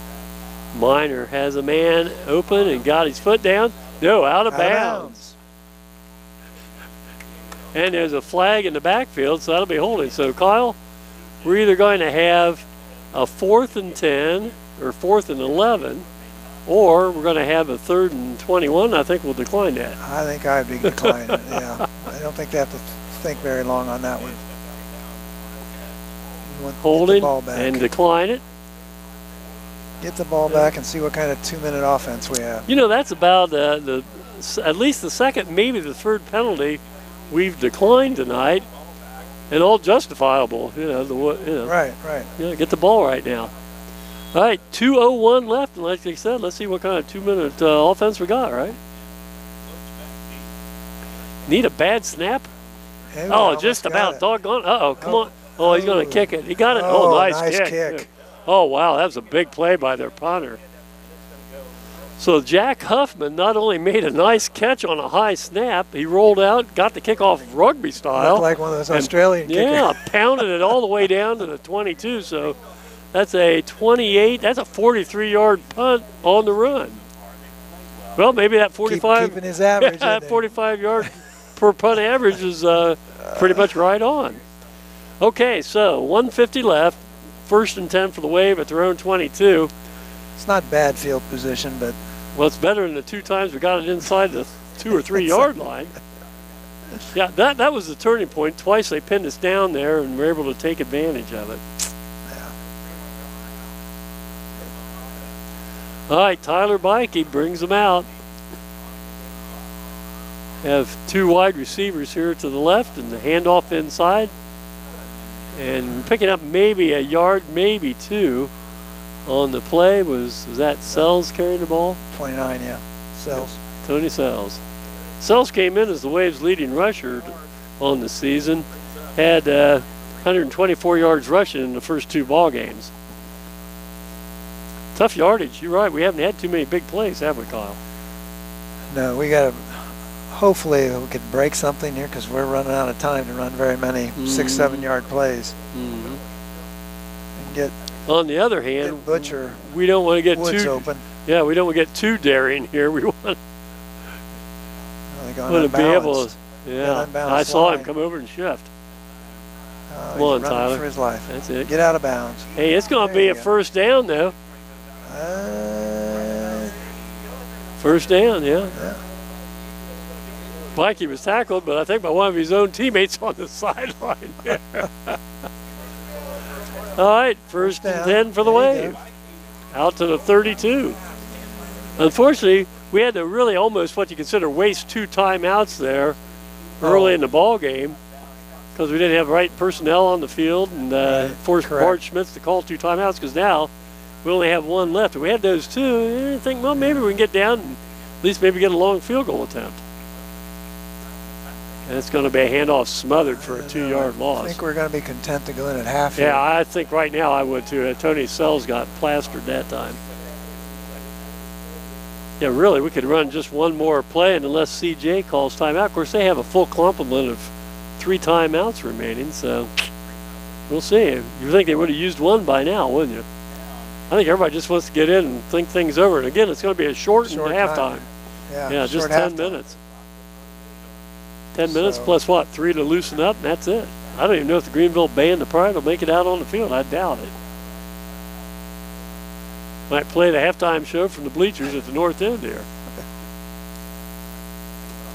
Yeah, we're just Yep. killing the clock. Well, let's see. Is CJ going to call timeout? Nope, going to let it run out. They're So content to in a first half that started at 7:30, half hour late, is now, 10:17, so a 2 hour and 45-minute first half. And the score at halftime, Chaminade 9 and Greenville nothing. The good thing is Greenville will get the ball to start the second half. That's correct. Kyle, yeah. I'll be back in just a minute, have some halftime stats, and then we'll get ready for the third quarter of action here on the Wave, Channel 5. Halftime here at Harmon Field as the Chaminade Julienne Eagles hold a 9-0 lead over the Greenville Greenwave. The Greenville High School Marching Band of Pride in the background. Kyle, let's take a look at some of the stats here. Really pretty much a defensive struggle throughout the first half. Greenville, 24 offensive plays, only 59 yards. Chaminade, 27 plays, 110 yards. Right. Offensively, both with the rush and the passing, their yardage is a great deal more than ours. But when you look at time of possession and the number of plays, it's pretty even. Everything's pretty even there. Yeah, I think the one thing that stands out here is, especially then in the second quarter, Ryan Miner, the CJ quarterback, completed 6 out of 11 passes, and Keon Owens, 4 catches for 55 yards. And I think right there are the two culprits of the whole thing. Rushing-wise, we held them pretty well, only 47 yards, and by the time you take off 15 on sacks of Miner, that's only 32 total yards rushing in 16 attempts. So can't say that they hurt us on the ground, but those passing combination from Miner to Owens is hurt. Which was an expectation coming into the game. Right. With how well the Miner throws the ball and has talented receivers. Yeah. So anyhow, hard-fought ball game here in the first half. Again, if you just joined us, with 2 minutes gone in the ball game, we had almost a 2-hour weather delay because of lightning in the area. Got back in action, and it was scoreless at the end of 1. And then with, 5 minutes and 31 seconds remaining in the first half then, it was on a safety recorded in the Greenville end zone on what was called a intentional grounding on Tyler Bikey. That kind of set the Greenville bench in motion a little bit, I guess you would say, resulting in an unsportsmanlike conduct, which meant the free kick following the safety came from the 10 rather than the 20. And at the 4:35 mark, so just basically less than a minute after the safety was recorded, Marquise Henry with a 9-yard touchdown run. The kick by Jake Staub was good, and that's where we stand, 9-0 here at halftime. So we'll be back in just a little bit and have the opening kickoff. Again, the score, Chaminade 9, Greenville nothing. Getting ready to start the second half, and Greenville having deferred to the second half when they won the coin toss for the start of the game will receive. Trailing 9-0. Greenville after this goes on the road down to Fairborn, take on the Skyhawks down there. That'll be a game that counts in the MVL standings. Greenville 1-0 after that win over Stebbins. And then they come back home in 2 weeks and take on the Troy Trojans. And they had a score in the Troy Turpin ball game, and either Troy was killing Turpin or vice versa. I heard it as being Turpin was way ahead. Okay. I don't know anything about the Cincinnati school. No, I don't either. They're down there. Yeah, it's down there someplace. Well, this is going to be Jake Staub for the Eagles to kick off once the Wave come out in the field here. And here we get ready to start the second half. Kickoff at 10:30 at night. We're going to see if we can get done before Saturday morning, That's right? 9-0 on the result of a penalty in the end zone, intentional grounding for a safety, and then a 9-yard run by Marquise Henry. All right, this is Jake Staub, and back again deep is going to be Marcus Wood. Little shift back here. We used to have John Butcher back and 2 safeties back. Now I just think one. he's up a little bit just to see which way the ball waits to goes. see. Yeah, now he drops back. Okay. This is Staub. I don't know if Bangs it out. let that go. Oh, That's okay. going to be down to the 5. Nice catch by Marcus. Come on, Marcus. Did he step out of bounds? No, he got loose. And a nice return to the 43-yard line. Hey. Yeah. Hey. No, oh boy. Yeah, I thought it was a flag coming in. It's not a good time to Yeah. start pushing people A little around. push there on the sideline. Well, nice return by Marcus Woods out to the 42. That's a 37-yard return on kickoff. Of course, you remember the very first kickoff of the season against Eaton, Marcus brought it back 76 yards. So if he gets that step, he's quick enough to take it to the house. All right, 1st and 10 at the Wave 42, trailing 9-0. We're going to have a little isolation here, maybe. No? Yep, Pitch, Pikey option, pitch, little get outside. option. There we go. We haven't run that all night, have we? No, that's first time for that. That's a 10-yard pickup into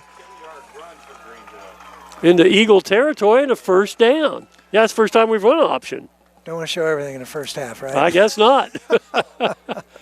Well, we're trailing 9 points. We need to throw a little bit more at him here. Yeah, nice play that time. Good call by Bart Schmitz. Inside Chaminade, Julienne territory. Wave coming to the line. A little more pep in her step after that first nice run. See if we can run it the other way. It's a game of momentum. Tried it. Did it? No, we did. Oh, And that's the cover it. momentum. Come on, Tony. Trying to make something out of it. No, doggone it. That's a loss of about 13 yards. And I really didn't mean to run it the other way. We did, and then we threw it away. So I guess that's on me that time. Wow, all the way back to the 39-yard line. That is a Oh, that's a 13-yard big loss. 2nd and 23. Not a lot of good plays for that. Would that have something to do with we ran it so well going the one way with a right-hand quarterback making a pitch and then run it the other way? You would have thought, because he went left the first time, Yeah. you would have thought that this was his, but I don't. I think he should have. Oh, dear. Uh-oh. Nice catch. Nice catch by Marcus. Hey, turn it. Come on, Marcus. He's got the first. Yeah, he got the yardage back we lost. Maybe about 6 to go or so. Yeah, nice catch by Marcus Wood. Came out of the backfield, caught it, and turned it upfield and takes it down to the 44-yard of Chaminade. So got that back. That was 6. That's a 17-yard pickup, and it brings up 3rd and 6. Yeah, we needed a play like that to get out of that 2nd and 23 hole, didn't we? Yeah, and at least to get on our side of the 50 and hopefully get a first down, but not burying ourselves so far back that they're going to get good field position after the punt. 3 wide receivers to the right. Come on. He's open. Get him up. He's Come on, open. Alex, catch it. Nice pass. Good catch. He had to wait Alex for it, but he Fletcher. made the Yep. catch. Yep. If he could have hit that in stride, that was 6. Well, a big play nonetheless, all the way from the 44 down to the 12, a 32-yard pickup for the Wave. Tyler Blakey was just under a little pressure right there, too, and got rid of it. And yeah, Alex Fletcher had about a 5-yard gap and had to wait for it to come down, but still, big play. That's the second time we're in the so-called red zone here tonight. First time we got down there and had to settle for a field goal attempt that went awry. Marcus, get outside, got a block. Turn up. And got about, what, down to about the 7, maybe 5-yard gain? 6 or 7, yeah. Yeah. All right. That is going to bring us second and we'll call it 2nd and 5. Ball's at the 7-yard line. Had a nice block there to let him get around outside, but good pursuit and containment that time by Chaminade coming up out of the defensive secondary. Yeah, this is a much needed touchdown Boy. situation. Yeah, we got to score back in here. this game We need to score here. early. Bikey, under pressure, Oh, throws there it he's- away. Oh, Yep. Yeah, he's trying to hit Marcus Wood over here, but had to get rid of him. He was under some pressure. Marcus wants to come out and get a breather, held his hand up. I don't know if he just ran out of breath because he's carried the ball the play before that and got it shaken up a little bit or what, but boy. Well, this is 3rd and 5 at the 7.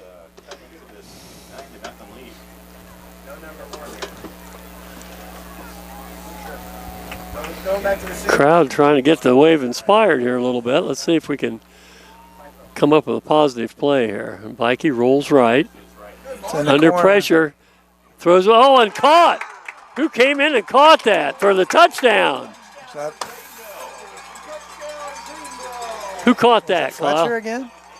Fletcher again. Was that Alex Fletcher? Yeah. Yes, nice catch. He came across. I'm not even sure the pass was intended for him, but he came across and picked it out of the air and Boy, It looked big like, play. It looked like he and Butch were both going this way. I thought it was to Butch. And Then Alex Fletcher came flashing around and got it.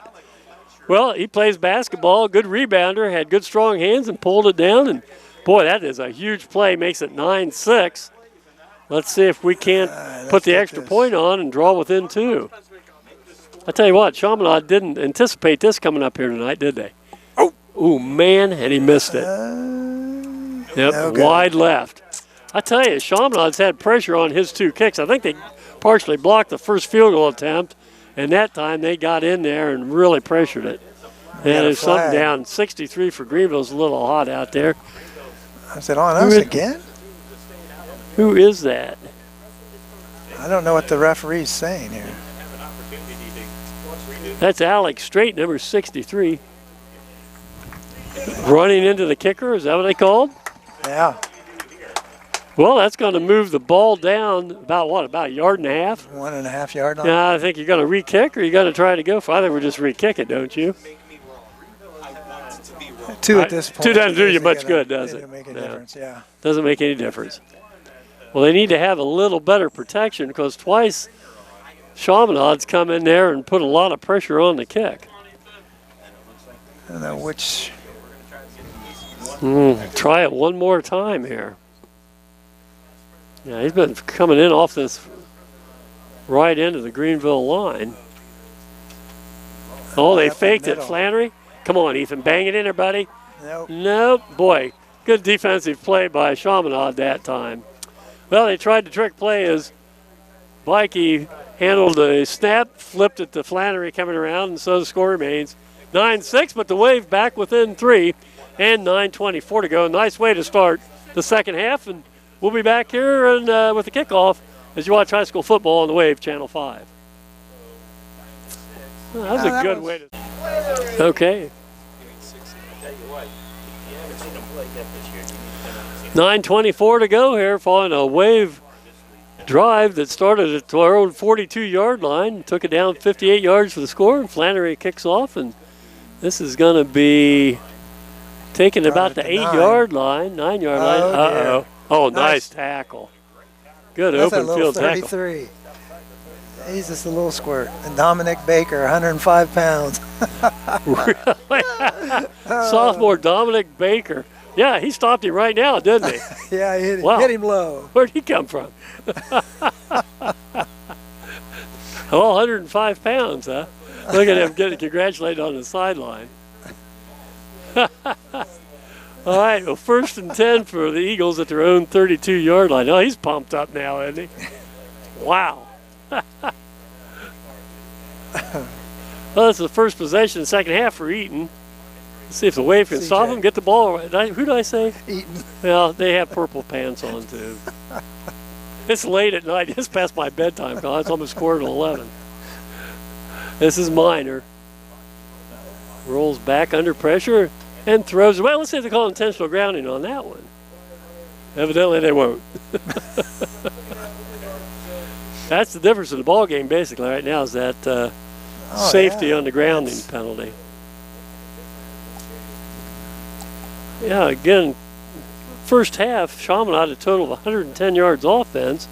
They came in averaging for the first 2 games this season, they came in averaging 385 yards, so to hold them to 110 is pretty good, isn't it? I think the defense should be very proud of how Yes, well sir. they've done so far this game. Yeah. There's a nice play. Oh, That's right. Oh, you let him loose, but he's still dropped.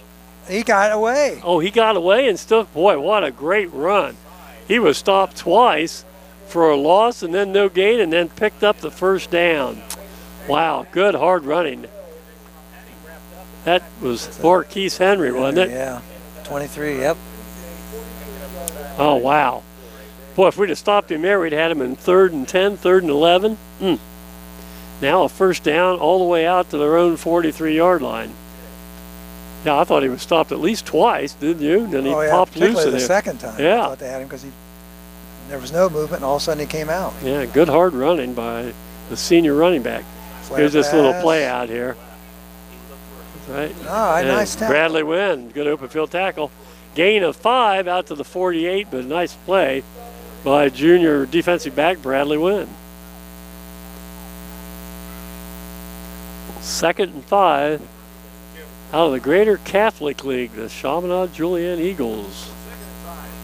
They played Bishop Hartley. They play around quite a bit. You know, they've played Woodward and Cincinnati, came up, played Pickwood, then they go over to Bishop Hartley next week. How many teams are in the Cincinnati? I think in their Catholic division League? there's only 6. Uh-oh. Strip it. Yep. That's number 3 that time for the Eagles. That was Matthew Willis. Yeah. And that's a gain down to the 33, a 15-yard pickup. Missed a tackle that time out in the open field and rambled down almost to 32, call it 16 yards. And another first down. Well, CJ's trying to answer back here, following the Wave touchdown. Boy, they flew. Yeah, get him in. That's it. There you go. Nice tackle. Oh, now don't push him around. Now, come on now. Is that Tony Sells? Again? Yeah, Tony Sells. He's got Nice tackle, but he's going to have to watch it. Got a little too over-exuberant there. Yeah, it's not a good idea to push him down on the way when you're getting back up. Yep, that's a loss of 2 and brings up 2nd and 12. The ball at the 34.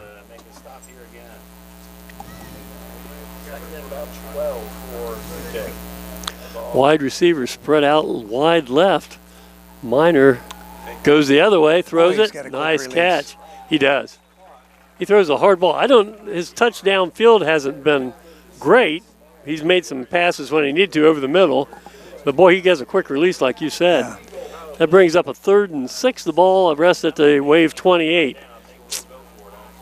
Another big play here, and this is definitely 4-down territory, right? Oh, yes.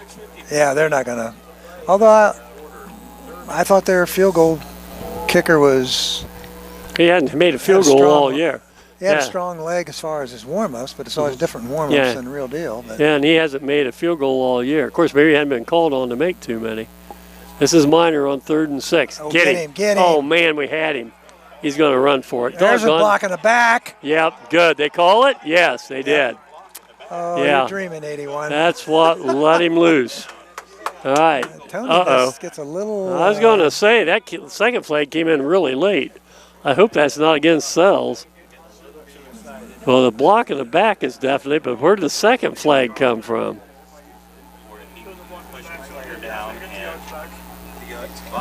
Okay, that's going to be, what, 10 yards from there, Kyle?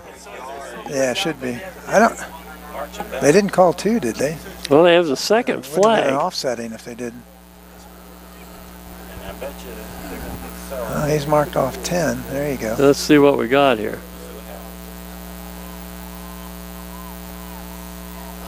Block in the back. All right, well, Tony got away with one there, did. And he's going to have to get his emotions under control a little bit, isn't he? Yeah, they're bringing him out. Maybe I think Coach is going to get in his ear a little bit. Yeah. And rightfully so. Yeah. Bart Schmitz doesn't hesitate to bring him over and explain the facts of life, does he? 3rd and 13 at the 35. Another big play. Screen. Oh, they bring it over here. Come on, drop him. He picked up about 7, but it's going to bring up 4th and, we'll call it 4th and 7. That was DJ Zimmer. Haven't called his name too much tonight. Zimmer is a, let's see, Zimmer, where'd they hide him? He played on the varsity basketball team just a little bit last year, just a sophomore, yeah. He played a little bit of varsity basketball last year as a freshman. Young man got some athletic talent. 6'2", 190, good size. Yep. Well, here we go, 4th and 7. 5:45 to go in the 3rd quarter, and the ball at the Wave 29, trailing by 3. Uh-oh. Pushing off. They call that? They didn't call offensive pass interference. Oh, that's too bad. We had Minor. Minor could have run for the first down, but he made a nice pass in the back corner of the end zone and hauled in that time by, who was it caught that? 81? CJ gets on the board 15-6 with 5:38 remaining in this 3rd quarter. Well, whoever caught that deep in the end zone got away with a little bit of a push, didn't you think? I thought so. Well, it's 15-6. That's too bad. And here's Jake Staub in to try the extra point. Yeah, we'll have to check, see who that touchdown pass was to. Snaps down, Staub's kick. Good strong leg, and it's 16-6 with 5:38 to go here in the third quarter in favor of Chaminade. And we'll be back with the kickoff here on the Wave Channel 5. Masters always had one of those scoring things of in situations and with time left in the game. If you're down this much, it's best to go for 2 or go for 1. I don't know. I think if we can fortunately get another score in here, I think I'd go for 2. Even though I know they tried it on the fake. Right, right. Well, getting set to kick off is Jake Staub. And with 5:38 left, a 16-6 lead by the Chaminade Eagles. And that was too bad. That was too bad that on a 4th and 7, got loose in the back corner of the end zone. And Miner rolling to his left, a right-handed quarterback, made a nice throw. Could have run for the first down, and instead went for it all and got it. And it's going to come down this time. It's going to be over it. Butch with it. John Butch at the 15. He should have cut it. He goes to the 25, a return of maybe 10 or 12 yards, and that's where the Wave will have possession here, trailing by 10.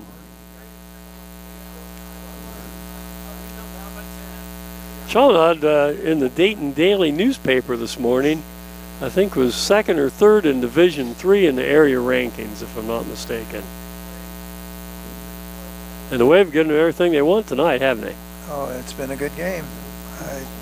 A lot of time left. A lot of game left. So. Yeah, a lot of time left. Over. This is Bikey in shotgun formation. Woods in motion. Quick handoff to Marcus. Gets outside a block, but no place to go. Boy, nice tackle on the open field.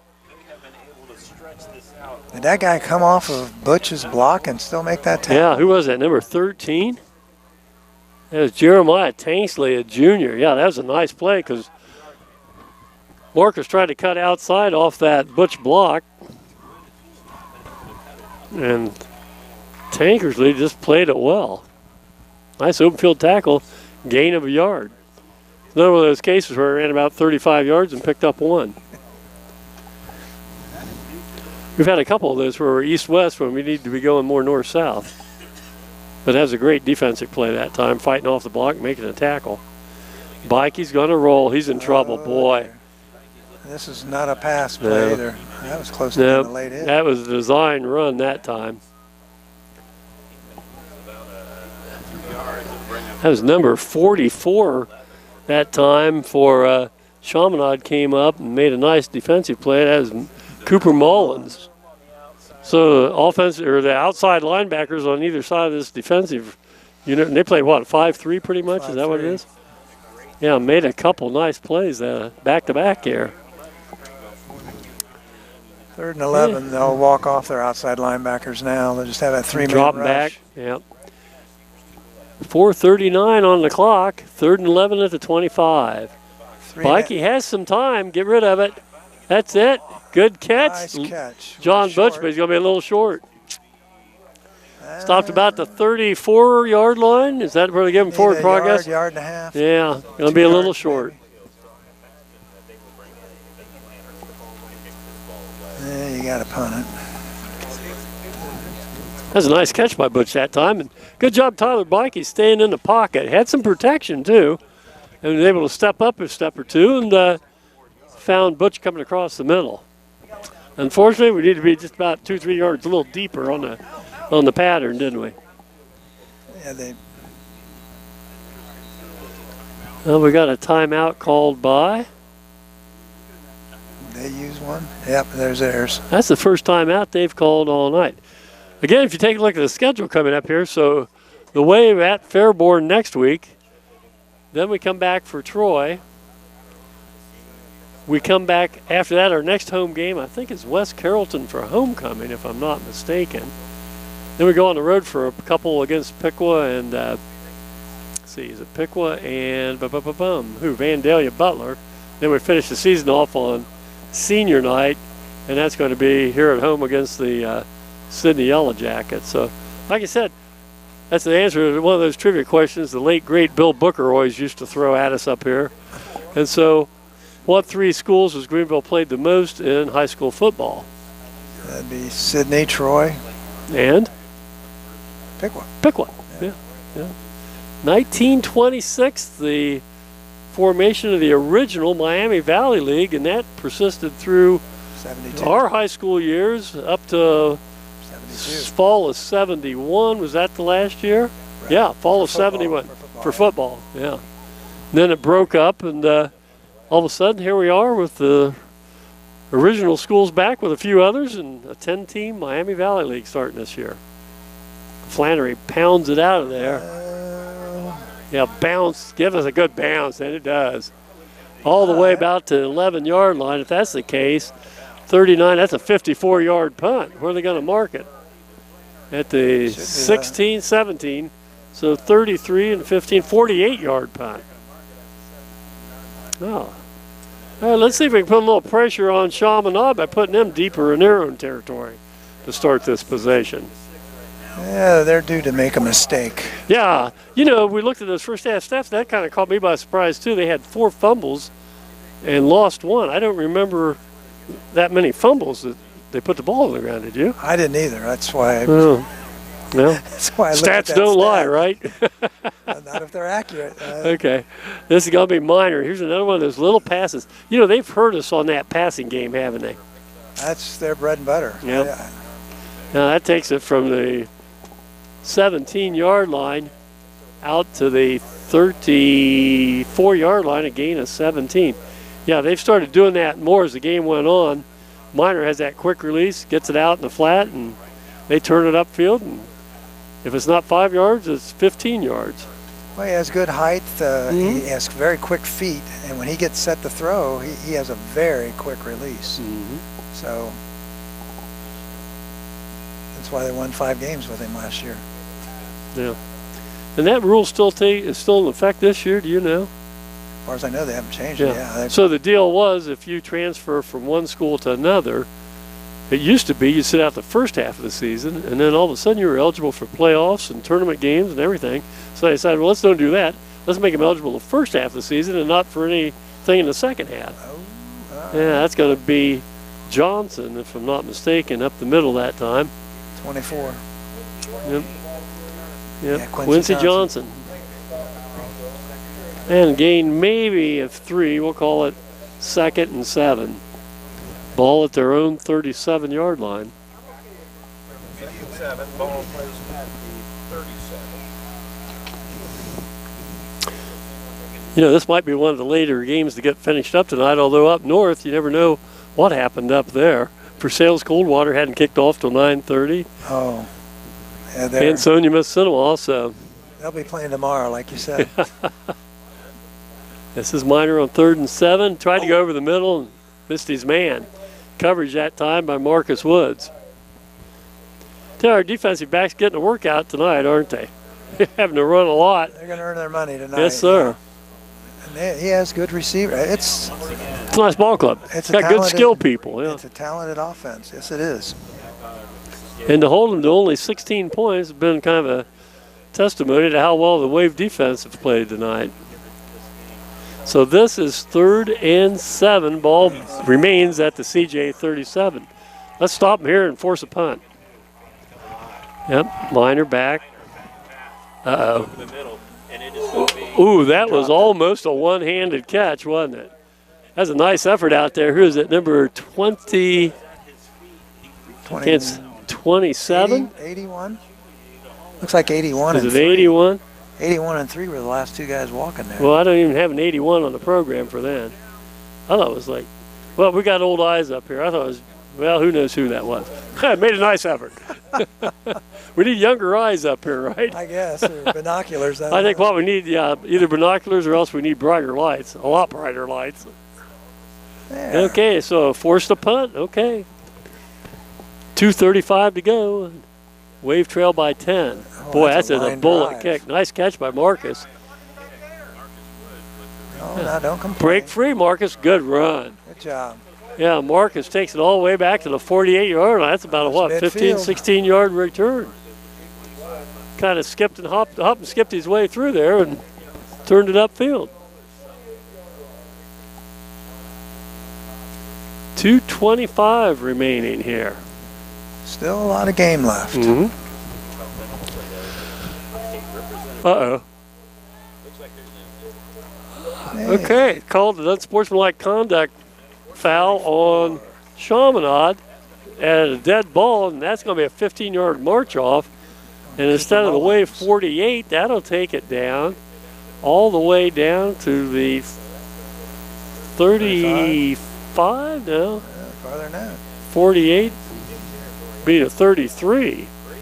Yeah, to the 33-yard line of I don't CJ. know, this guy's going the wrong way. You're going the wrong way. No. Well, it started at the 48, and then it's a 15-yard mark off. So I'll take it to 37. That makes sense? 37. Yeah, he went about 5 yards. We'll take it at 5 yards down there. There you go. There we go. Yeah. This had been a 20-yard penalty. We'll take that, too, right This now. guy, their official says, I'm usually home by now. Buffalo Wild Wings. Some wings and a brewski. 1st and 10 for Greenville at the CJ 37.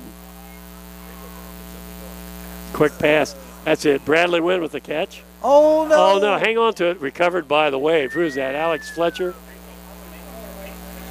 Yeah, Fletcher. Fletcher recovered. Well, Bradley Wynn, who's normally a defensive back, made the catch and then didn't get it tucked away. And thank goodness Alex Fletcher was there. And that takes it down to the 30. So picked up an extra yard or so on the fumble recovery. Nice play, Alex Fletcher. This is 2nd and 3 now. This is what cut. cuts it. Nice cut. That time Marcus cut it upfield instead of going outside and All right. bangs ahead for 8. First down, about 21, 22. Yes. That'll be a first down for the Wave. 1:47 to go, third quarter, trailing by 10. And a first down at the 21-yard line. Oh, no. Doggone it. Oh, well.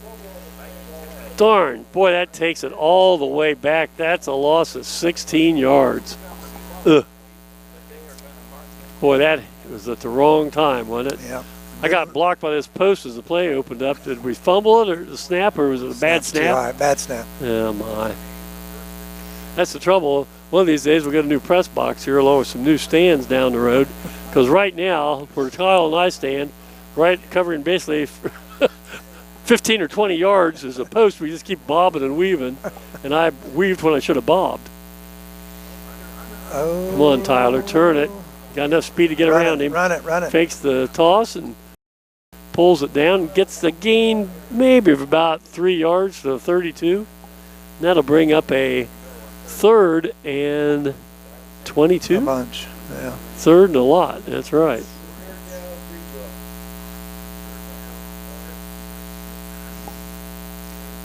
Yeah. I guess it's about 3rd and 20. Have to get all the way down to what, the 13? Ball's at the 32, so we'll call it yeah. 3rd and 19. This is Bike. He has a man over the middle. Marcus Wood, nice catch. Good throw into a tight window. Nice catch, but Horse collar? horse collar, but they didn't call it. That's Cooper Mullins with a tackle. And, well, 4th and we'll call it 9, and might as well go for it, right, Kyle? Yeah, I think that would be If we pushing- don't make it, we got him down there. So Right. I think that'd be pushing our field goal. yeah, effort. that'd be about a 40-yarder. And we've had a little trouble getting the kicks off tonight. Okay, 4th and 9. They're coming Uh-oh. after him. Come on, catch. Oh, Oh, There yeah, we there you go. yeah, tried to hit Marcus Wood over the middle, and he was tripped up way before the ball got there. So that'll be a pass interference, and that'll be a Wave first down. by penalty. We'll take All it. right.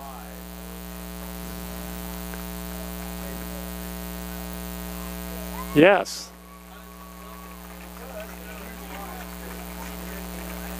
And that'll be a first down. I'm kind of looking at each other. The officials are right now, waiting to see where it's spotted here. Is it a spot of the foul? I wouldn't think it'd be that way in high school. No, they put it down about the 11-yard line. So 1st and 10 for the Wave at the 11. CJ 11. 15 seconds to go here in this third quarter. In trailing by 10. Boy, that didn't work. That was Connor Mills. Mills got wrecked for about a 3-yard loss. Back to the 14, and that'll be the last play of the third quarter. So, 3 quarters of action completed here late on that Friday night at Harmon Field at 11:05 p.m. And with 1 quarter of action left to go, we'll march to the other end, and the Wave trail by 10, and they'll have a 2nd and 13. We'll be back in just a moment. 12 minutes left here in regulation. Wave with a big play. 2nd and 13 following a loss there. 14-yard line. Yeah, trailing by 10. It's a run. No. Oh, boy, got rid of it. Oh, you know, that might be a good thing we dropped it.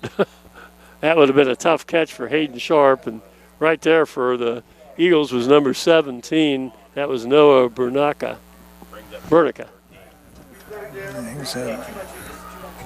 That'll be 3rd and 13. Now, Wave can still get a first down without scoring, but they're a long ways away, aren't they? We just have not had enough time to throw passes of any distance. It's had to be the short. I think we've gotten passes. worn down a little bit here by some athleticism they have. Oh, man. That's pretty good defensive play there by number 22. Pass was intended for, who was that going to? 82 Flannery? Flannery again. Yeah, that was a nice defensive play by Jason Ward. The junior came up and hit Ethan just about the time the ball got there. Field goal. Well, hey, you know, field goal gets you within 7. Let's see what happens. I don't think I'd fake this one like we did the extra point. Let's see if we can kick it through here. This is going to be a 30-yarder, and he's got more than a leg, but we've just got to keep the Chaminade rush right out. the They've middle. been coming in that. That's right. They got to step down. Come on, Knock bang the it through, inside Ethan. gaps. There we go. And Good. that's good. There All we right. Now that makes it 13-9, back within a touchdown now. That's a nice drive by the Wave that time. 11:46 to go, 16-9 your score in favor of Chaminade. We'll come back here after this timeout on Channel 5. Injury for them. 23. On the Wave field goal there by Ethan Flannery, a 30-yard boot. He'll get set to kick off here, and boy, we're right in this ball game. Kai, it's 16-9. Plenty of time left here, just early in the fourth quarter.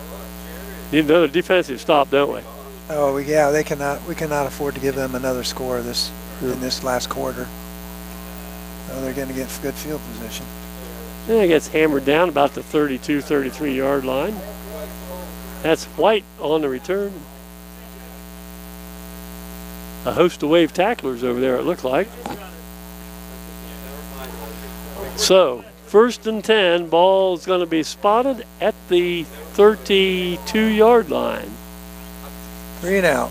3 and out's the way to go. That's exactly right. Got to hand it, I think, defensively, Wave played so well tonight, and that's Adam Eberwein, the defensive coordinator this year, if I'm not mistaken, right? Yep. Making a lot of right calls. Chaminade's came in Kids are averaging. responding, that's for sure.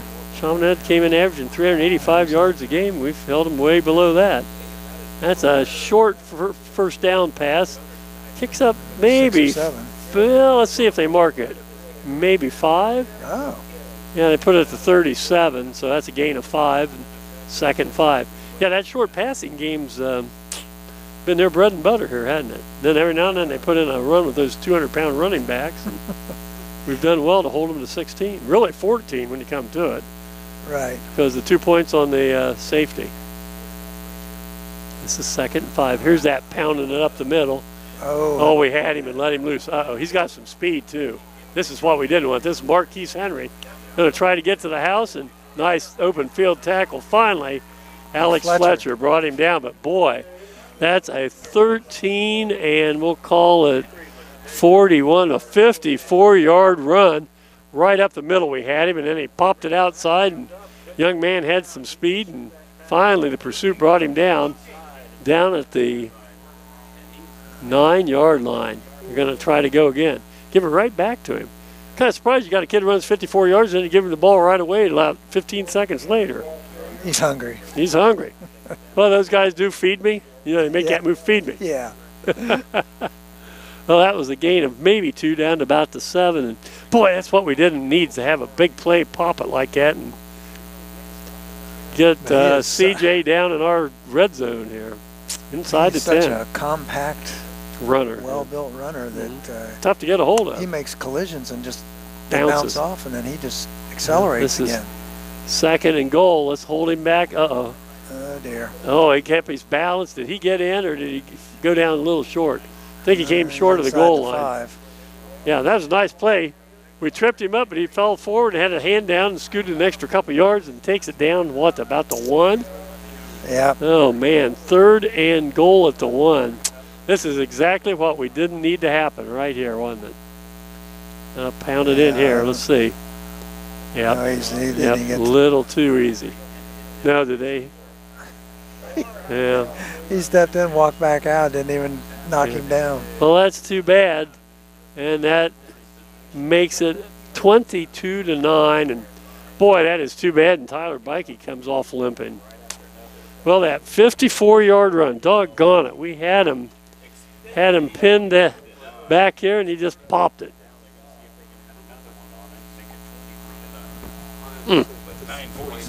Well, there's still time, but being down 2 scores is a lot different. Being down 1 with 9:47 left, isn't it? This is Jake Staub. He's been perfect on his extra point attempts. And remains so. And it's 23-9 in favor of Chaminade Julienne. Well, that's too bad. We played so well, and then that one big play let him out. Finally, I'll get your name straight one of these days. Kyle, Ty, whatever. We'll be back in just a minute here on the Wave Channel 5. A 2-score deficit facing the Wave here as Chaminade Julienne prepares to kick off, and it's going to be Butch and Woods back as usual. And boy, we need a big return right now, don't we? We need a kind of a quick score here with only 9:47 left to get back in this thing. Yeah, we're going to run out of time if we don't get something on the board quickly. Yep. Plus stop them and then get the ball back. That's again. right. That's why I say we need a fairly quick score here. This would be a good time to run something back. Down to the John 5 or Butch. 6 yard line. Uh-oh. That's a long way to go for that return. Hey, he big got nice through. cut. Boy, he got pounded. But he takes it back to the 25. Yeah, the way it started out, I thought, well, we caught it at the 5, we'll get it back about the 10. All of a sudden, John planted his foot, turned it upfield, and got out to the 25. John Butcher, good ball player. He's a good athlete. Good ball player. I've seen him in the last couple of track seasons. He's a good pole vaulter. Heck, he even threw the shot put for us. Really? Last year, he had our best shot put throw of the year for throwers, and he was only doing it part-time. Yeah, and he's not really built like what you call your classic thrower, right? Well, but the thought is that the potential of maybe becoming like a decathlete. Decathlete? Yeah. Well, here's a pass from Bike ahead for about good 9 7 or yards 8. out Yeah, to the 9. 34. Oh, yeah. Yeah, Close to the nice. first down. That's Alex Fletcher, I think. Now we don't want to use all the 40 seconds, so No. we got to get going here. Yeah. Tell you, Alex Fletcher's had a good ball game tonight. Yeah. Not only has a touchdown catch, but also has caught 3 or 4 passes here. This is Woods out here. Boy, Mark has been taking a pounding out there when he gets hit, doesn't he? Yeah. Yeah, remember Marcus, even as quick as he only weighs about 155 pounds. And the thing with Marcus is he hasn't been able to finish a football season healthy. And, of course, he's our point guard in basketball, so that sets things back. Right. Yeah, he's taken some hits out there tonight and played the whole game. Played well. Yep, he has that knee brace on. Yep, 1st and 10. Oh, dear. Oh, dear, my, nothing. caught that. Yeah, I think it was intended for Bradley Wynn. It was a little high, and right behind him was Ethan Flannery, and that's going to be a gain of about 8.5, 9 yards out to the 46-yard line. Keep the chains moving here, hopefully. Now let's keep it going. Clock's going to turn into being our enemy here in a few minutes, isn't it? Yeah, that's We can keep giving them back here at 9-10 a crack here. We'll be all right. Oh, dear. Mikey under pressure. Woo! Yeah, tried to go out there and hit Bradley Wynn on the other side and broken up. That just a split second away from going the other way, about 45 yards, wasn't it? Yeah, that's Dangerous pass. pass had to cover a lot of distance for, and he doesn't quite have the zip on like the minor kid does, that he can get it there quickly. Yeah. And Tyler had a little pressure in his face there, too. I will say this, Tyler Mikey stands in there with people in his face, yeah. Does a nice job of that. That's what you get for being a 3-year starter. Oh. Going to pound ahead, and boy, going to be stopped short. 3rd and 1, and I'm not sure that's right. Oh, they called He's gonna give it. us We'll the take first. that. Thank you, because that's right in front of us. I mean, directly in front of us, and I wasn't sure we got that. Well, Maybe that's your buddy. well, yeah, yeah. One of the head linesmen, Bob Roach, is an acquaintance from way back 1972, 73. We were both kids back then. Don't Put do that it. up for- Oh, and he came up. Did we catch it? I think we First down did. if he did. It's going to be close. Yeah, that's Fletcher. That's Fletcher. He's the player of the game, isn't Yeah. Yeah, Tyler Mikey's starting to look more Alex Fletcher's way here in the second half. He only had like 3 catches in the first 2 games, and he's probably got 4 or 5 tonight, including the touchdown reception. he? Oh, Pick it yeah. up, Tyler. Come on. Got some Watch it, time. watch it. Get rid of it. Oh, Now that's uh-oh. grounding. They're not going to call that a fumble, are they? They're going to call it an incomplete pass. I'm not sure what they're going to call. They're probably going to be I'm going to take a look at that. intentional grounding. But they, Yeah, Tyler was going down. Tell you, Chaminade's got some kids that close pretty rapidly, don't they? Oh, like we, as the coaches anticipated, they had Yeah. great team speed. Mm-hmm. Boy, that helps. That could have been intentional grounding. Well, to me, that was more intentional grounding than the one from the end zone. Definitely. Yeah. Well, it's 2nd and 10 regardless. Clock stops at 7:35 left. A wave trail by 14, and the ball remains at the CJ 43. Going to set up a screen over the middle? Nope.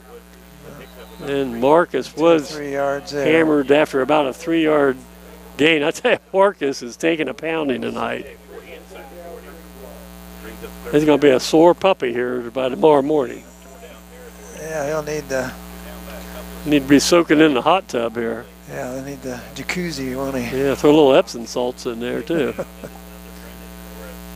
Down to 7 minutes, and Bikey has Butch in motion. Looks that way, comes the other way. Oh no! Boy, he just kind of threw it up, and somebody wasn't there, or else Tyler just made a get rid of it throw. Lucky that wasn't intercepted. I think it was a backside screen set up, but Tyler had to hurry too much, and I don't think Tony could see the ball initially. Well, 4th and 6, and right now you're in a go for it on 4th down every time, aren't you? Yeah, they have no choice. Mm-hmm. Boy, this has been a well-played ball game by the green and white. I think most people didn't expect this to be nearly as close a ball game as it is, and Bart Schmitz and his staff had this team prepared tonight. And so Bart Schmitz calls timeout, 4th and 6. This is a play that if this doesn't pick up the first down, then this ball game getting pretty well near the end, isn't it? Yeah, because they can Kill some time. easily Still have a run out the two-stroke clock if lead. Yeah, still have a 2-score lead, yeah. not potentially score again the way their offense goes. Well, once again, Greenville, this is a non-league game, so we'll remain 1-0 in the conference. And Fairborn next week. Fairborn got pounded the other night by, who was it? Somebody beat them like 38-0. So go down there and pick up a win there, and then come back home and see what kind of a ball club Troy's Trojans bring over here. Troy's got a new coach this year, if I'm not mistaken. Yeah, it's The coach they had, what was his name? He was an assistant coach. Their former His dad- coach, Burbacher, went back to Tip City. Charlie Burbacher was his Okay. dad. Matt was the son. Matt was coaching there at Troy. Troy, And they went to the playoffs too. 2 years. Now he went back to his hometown of Tip City. He's back at Tip, and I think it was I think it Assistant, was one of the right? assistants that got Was the it job. Gless or Glees or something like that? I can't remember. This is a play of the game right now if we're going to remain in here. 4th and 6, the ball at the 40-yard line. They're sending 6 guys. Oh, my. He's in trouble. Get loose. They never even had a chance. Yeah, they blitzed everybody, didn't they? Yep, they had 6. That's too bad. Well, it's going to be first down for the Chaminade Julienne Eagles, and things starting to look a little grim here for the hometown fans. And I might say that most of the people have stayed here, expecting to be home. Even the Dayton and people that came up from Dayton for the CJ ball club, they're going to face about an hour or so drive back. They've hung in there pretty well. Yeah, right now it's been a good game. You folks are watching this, and in real time here, it's almost 11:30 after that 2-hour weather delay. He's running. You notice he's running stronger now. We're getting a little tired, and he's pounding it, isn't he? Henry's piled up some yardage here in the second half. He was held to only 24 yards in the first half, but he's probably over 100 by now. No, yeah. We had that 54-yard run for sure. He's had 60 or 70 here just in the last couple series. Exactly.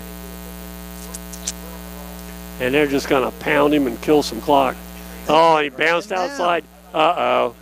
See, we're just worn down, and you know, when you have a team as athletic as they are and as quick as they are, it just takes one tired tackle and boom, it's gone. And that is a 45-yard run, and that's too bad because, Kyle, when people look at this score and they go, oh, Chaminade went up there and, you know, beat him by, 20, 25 points, they won't know the whole story of this game. Yeah, I think we just got a little worn down here in the fourth quarter and got a little deflated there on that 4th down play where we still had a spark of life. Well, it's 29-9 now, and that's too bad. Too bad. Yeah, we still need some resiliency. We got to come back and try and make something happen for ourselves. Yeah, end the game on a positive note, huh? Yeah. Then Stahl bangs another one through. Is there a flag? It's good? No flag, I guess. So with 6:28 to go here, it is Chaminade Julienne 30 and Greenville 9, and we'll be back with the conclusion of tonight's game in just a minute. 8 to go here, and Chaminade will kick off, and with the 11:30 here on 11:30 p.m. time-wise, and after that last score, some of the Greenville faithful, some of these old folks, like who'd you mention? We won't say their name. Heading home. About an hour and a half past their bedtime. That's right. They've missed the news. It's time. They to go missed home. the news. It's time to get home. Oh. Yeah, a little kind of squib kick and pulled in there and dropped quickly. 32. That Brennan Seifring. Brennan wasn't expecting that ball to come his way, and all of a sudden there it was. Picked it up, got a couple yards, and then got drilled. So.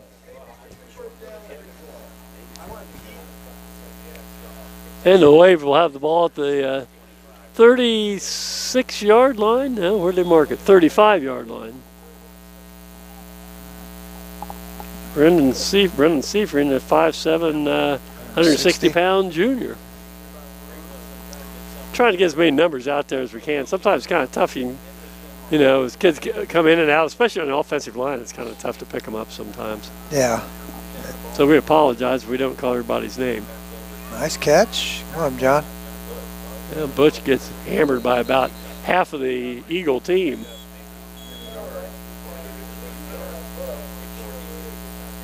Yeah, gain maybe 2, possibly 3 out to the 38.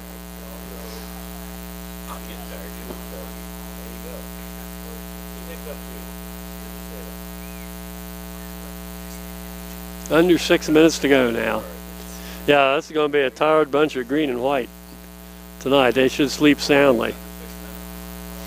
And for the most part, they can sleep knowing they played this ball club pretty doggone tough. One of the better teams around the area. Yeah, a little bit high. Butch went to reach for it and got hit about the same time. That's one of those I think makes a receiver a little leery when they're standing there. They've got to with your ribs exposed to God and country, right? Wondering just how hard am I going to get hit? You earn your money going over the middle, right? Is that what you're saying? Oh yeah, he would have there. He would have there. Yeah, Chaminade just pinned their ears back the last couple times and coming after Tyler. Catch it. Had the first down. It's going to be close. See, now, how's this guy's giving it to us? This guy's 50 yards away at an angle, and he spots the ball and gives us the first down. That's Bob. That's my friend there, Bob Roach. All right. He's treating us right. I told him. He said he stopped in the Maid-Rite. He had 2 members of his 5-man crew. Never been in the Maid-Rite, so they came up early tonight. He said he wanted a little extra onion on his Maid-Rite. So. Were his partners impressed? I wonder. I don't know. They still had indigestion, they said. So. I had extra onion, did them in. Now here's first down. All right. Go, Tyler, go. Tyler Bikey kept at that time. Kind of breaks a run. Went out, run him. Nice hustle. Yeah, down to about flags, the 5. No flags. Tyler Bikey kept at that time. You know, he hadn't run much with the ball other than panic after on a pass play. And that time he kept it and found a gap up the middle and a nice move. And senior quarterback took it down to the 5. Sure. That was 45-55, about a 57-yard run by Tyler Bikey. Yeah, 30-9, 4:50 to go. Another score looked good here, wasn't it? This is the pride score. This is all right. Pride score's right. There's that handoff. We got a flag. Oh. That's Fletcher. I tell you, Was that Fletcher with it? Yeah, he's had a heck of a game. He has. I think it's probably on us, though, the way the procedure penalty or what? We didn't have enough men on line of scrimmage. I don't know what they're called. That's right. They brought him from a wide receiver slot, came around and inside handoff and turned it upfield and picked up about what, 3 or 4 yards? Yeah, down to the 1, I thought. Yeah, I got 4-yard gain there. Yeah, procedure. Didn't need that. 5 men in the backfield. Come on, guys, you got to line up right. Yeah, he's had a game. We finally got him more involved in the offense, and the way he's responded, I think we need to get the ball to him more often the rest of the year. Take some pressure off the rest of these kids. That's right. Now it's first and goal at the 11 now. Oh, dear. Nice. Nice. That's Fletcher again. Fletcher again with his second reception for a TD. Star of the nice. 30-15. Nice pass by Tyler Bikey and a quick little hitter over the middle, and Alex Fletcher with his second touchdown reception. How about that? He and his family lived right beside us out on McNutt Road there all these years, and used to come feed our cats when we were on vacation. So I thought maybe you were throwing him some balls out in the yard. I had to.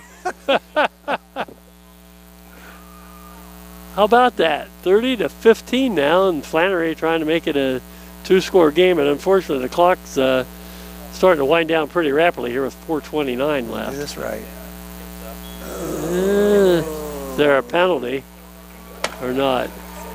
No, they didn't call it? Seeing flags. No flags, okay. No, 30-16. I got to feel that Bart Schmitz and the staff's going to feel good after this game. Don't you think? A lot of good stuff happened tonight. I think you're right. It's a sad thing when you have to take it as a loss, but hopefully they pick out a lot of the positive things that they were emphasizing for the game that did actually come to be, and they're building on some good things. Get the next win, yeah. Yeah, it's a little bit of different pep in the step this year on the behalf of some of these kids out there tonight, huh? Yeah, and it's sort of like what we were saying too. I hope as some of the younger kids come along that they see this, yeah. They see this, they know what it takes the kind of work it takes to be successful and to make things happen, but also that maybe some of these kids will start stepping up and getting in some of these games. Gives a little more depth. Give us because you're right. That we need. We had some people going both ways, and you just get a little tired, and all of a sudden, instead of making the play, you're just a half a step late. And and everybody does that. Yeah. CJ has a lot of those kids are going to both ways as well, but. Onside kick drops down. Nice try. Nice try. It's the only thing you can do now. Angle was a little deep, but hey. Yeah, it was number 29 covering up that time, Connor Hartley. Normally a tight end and outside linebacker. Senior handled it. Cow, who brought a little baby here to this thing? You're crazy.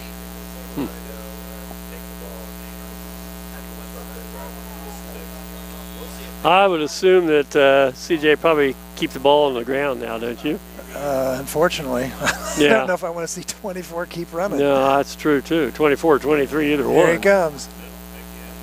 Yeah, tell you, when you hit in there and you're 5'10", 200 pounds, you got some speed in high school, that eventually starts to wear the defense down. You stick your head in there, and after you get hit about 4 or 5 times by that battering ram coming through there, he's running downhill. I don't know that he's been thrown for a loss. No, not much. That was Quincy Johnson. Between Quincy Johnson and Marquise Henry, they're a load to handle in the backfield. They're going to come this way again. They got this other running back up here as a lead blocker. Oh, no, a little counter. There's that counter. Hang on. Nice. Good tackle. Oh, boy, Hayden. Hayden Sharp.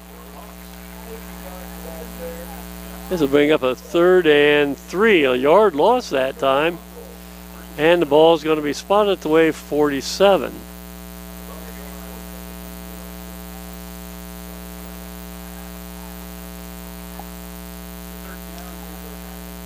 Clock's ticking down. It's going to be down around 3:10 before they snap the ball this time. They're taking advantage of most of that 40-second time clock. Down to 3:10. Oh, he actually went up. First man, yeah, first man through and popped it. First down. Number 6. Oh, that's Markel Henry. First down at the 40. So Greenville has 2 timeouts left. I think Bart Schmidt says, you know, we've played so well. Let's kind of let it go and tick on down. He's talking to some of his players out there. And I think Bart's got things headed in the right way.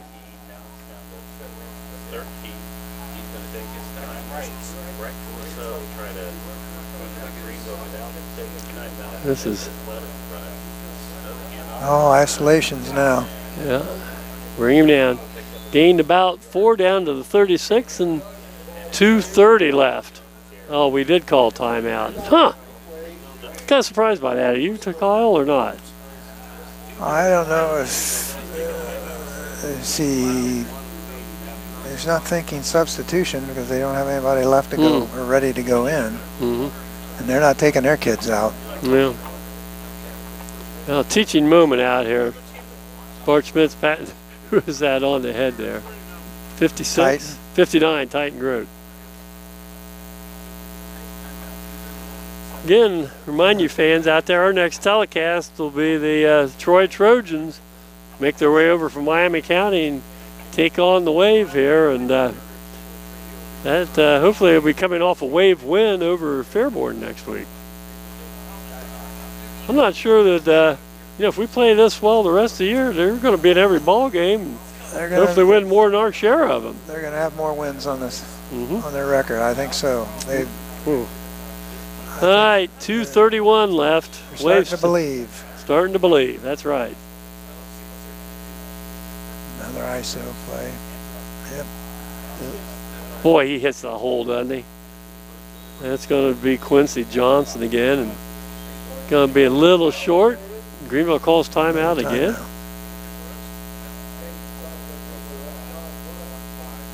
Let's call those 30-second timeouts like they do in the pros. Okay, take a guess there, Coach Kagi. What time is it on the 11:52? 11:38. Yeah. It just seems like 11:52. Hey, we'd like to thank, while I've got a chance, thank Kevin Jenkinson for taking care of us up here in the press box tonight, as always. And also, Athletic Director Aaron Schaefer and his staff, as always, making things good for us, easy for us to do up here. And most importantly of all, thank Jared Fender as well as Nate Fuhrer from Interactive Media TV for being our cameramen and producers here for tonight's telecast. And we got 3 more games to go here, guys, and then we'll start gearing up toward maybe basketball later on, okay? get some hoops in there. He'll be That's ready your- for the indoor. Yeah. No delay. Jarrett tells us no lightning delays indoors. Maybe lighting delays, but not lightning. Yeah, Greenville used their last time out, and Quincy Johnson pounds ahead for first down. And so, barring some unforeseen event here, they can probably take about 3 knees if they wanted, and that'll about take care of the remaining time here. They might have to go 4, won't they? Yeah. I think they're going to keep running that kid, though. They may run up the middle, but they're not going to stop running it. Yeah, but see, they only got 20. They can kill 20 seconds here, and that's under 2 minutes. You know, they can just take 3 knees then. Let's see what they do here. They just take that all the way down. Now they're going to pound it in there. No, well, take a knee now, Coach. Tell you, Chaminade Julienne's come a long way. They've turned things around. They got that new stadium down there, and head coach Marcus Colvin's got this ball club going. Came off a playoff game last year, ended up 7-4, and I would say they have a good chance of getting back to the playoffs this year. That's the one good thing. If you're going to get beat by a team, it'll give you some pewter points, right? That's true. That's true. I know, having seen them the last few years in wrestling, CJ's wrestling program is... Oh, no, this is going to make the score look a lot worse than it should have. Yeah, you know, well, should have taken a knee, don't you think, Coach? Should have taken a knee. Yeah, that's... Of course, they just ran it up the middle, so... Yeah, that's what that guy's saying, Yeah. Coach. You got to be able to stop him. Yeah. But Oh, that's too bad. not like they were- 36-16. they Yeah. weren't throwing the ball. Yeah. You got to be able to stop them. Yep. Just a knee would have been nice.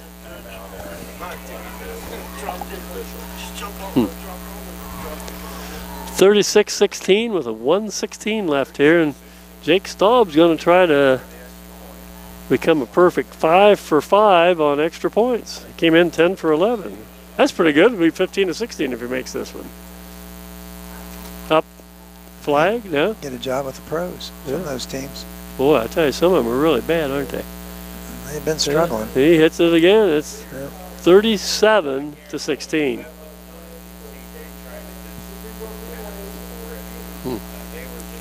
Well, we'll take this time out here. 1:16 left in Wave Trail by 21.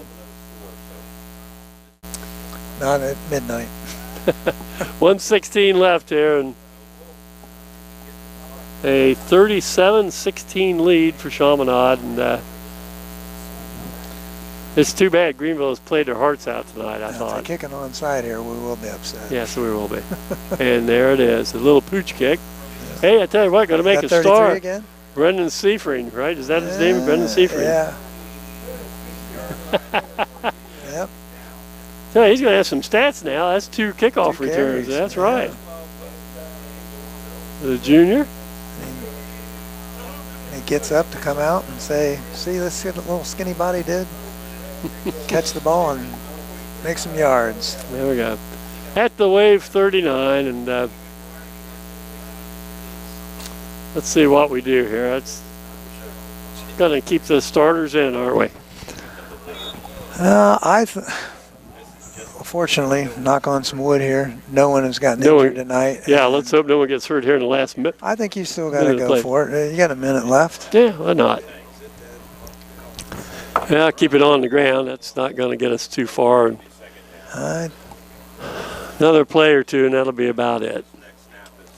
Yeah, Bart Schmidt's going to tell him, hey, you know, let's just don't get anybody hurt in the last play of the game here.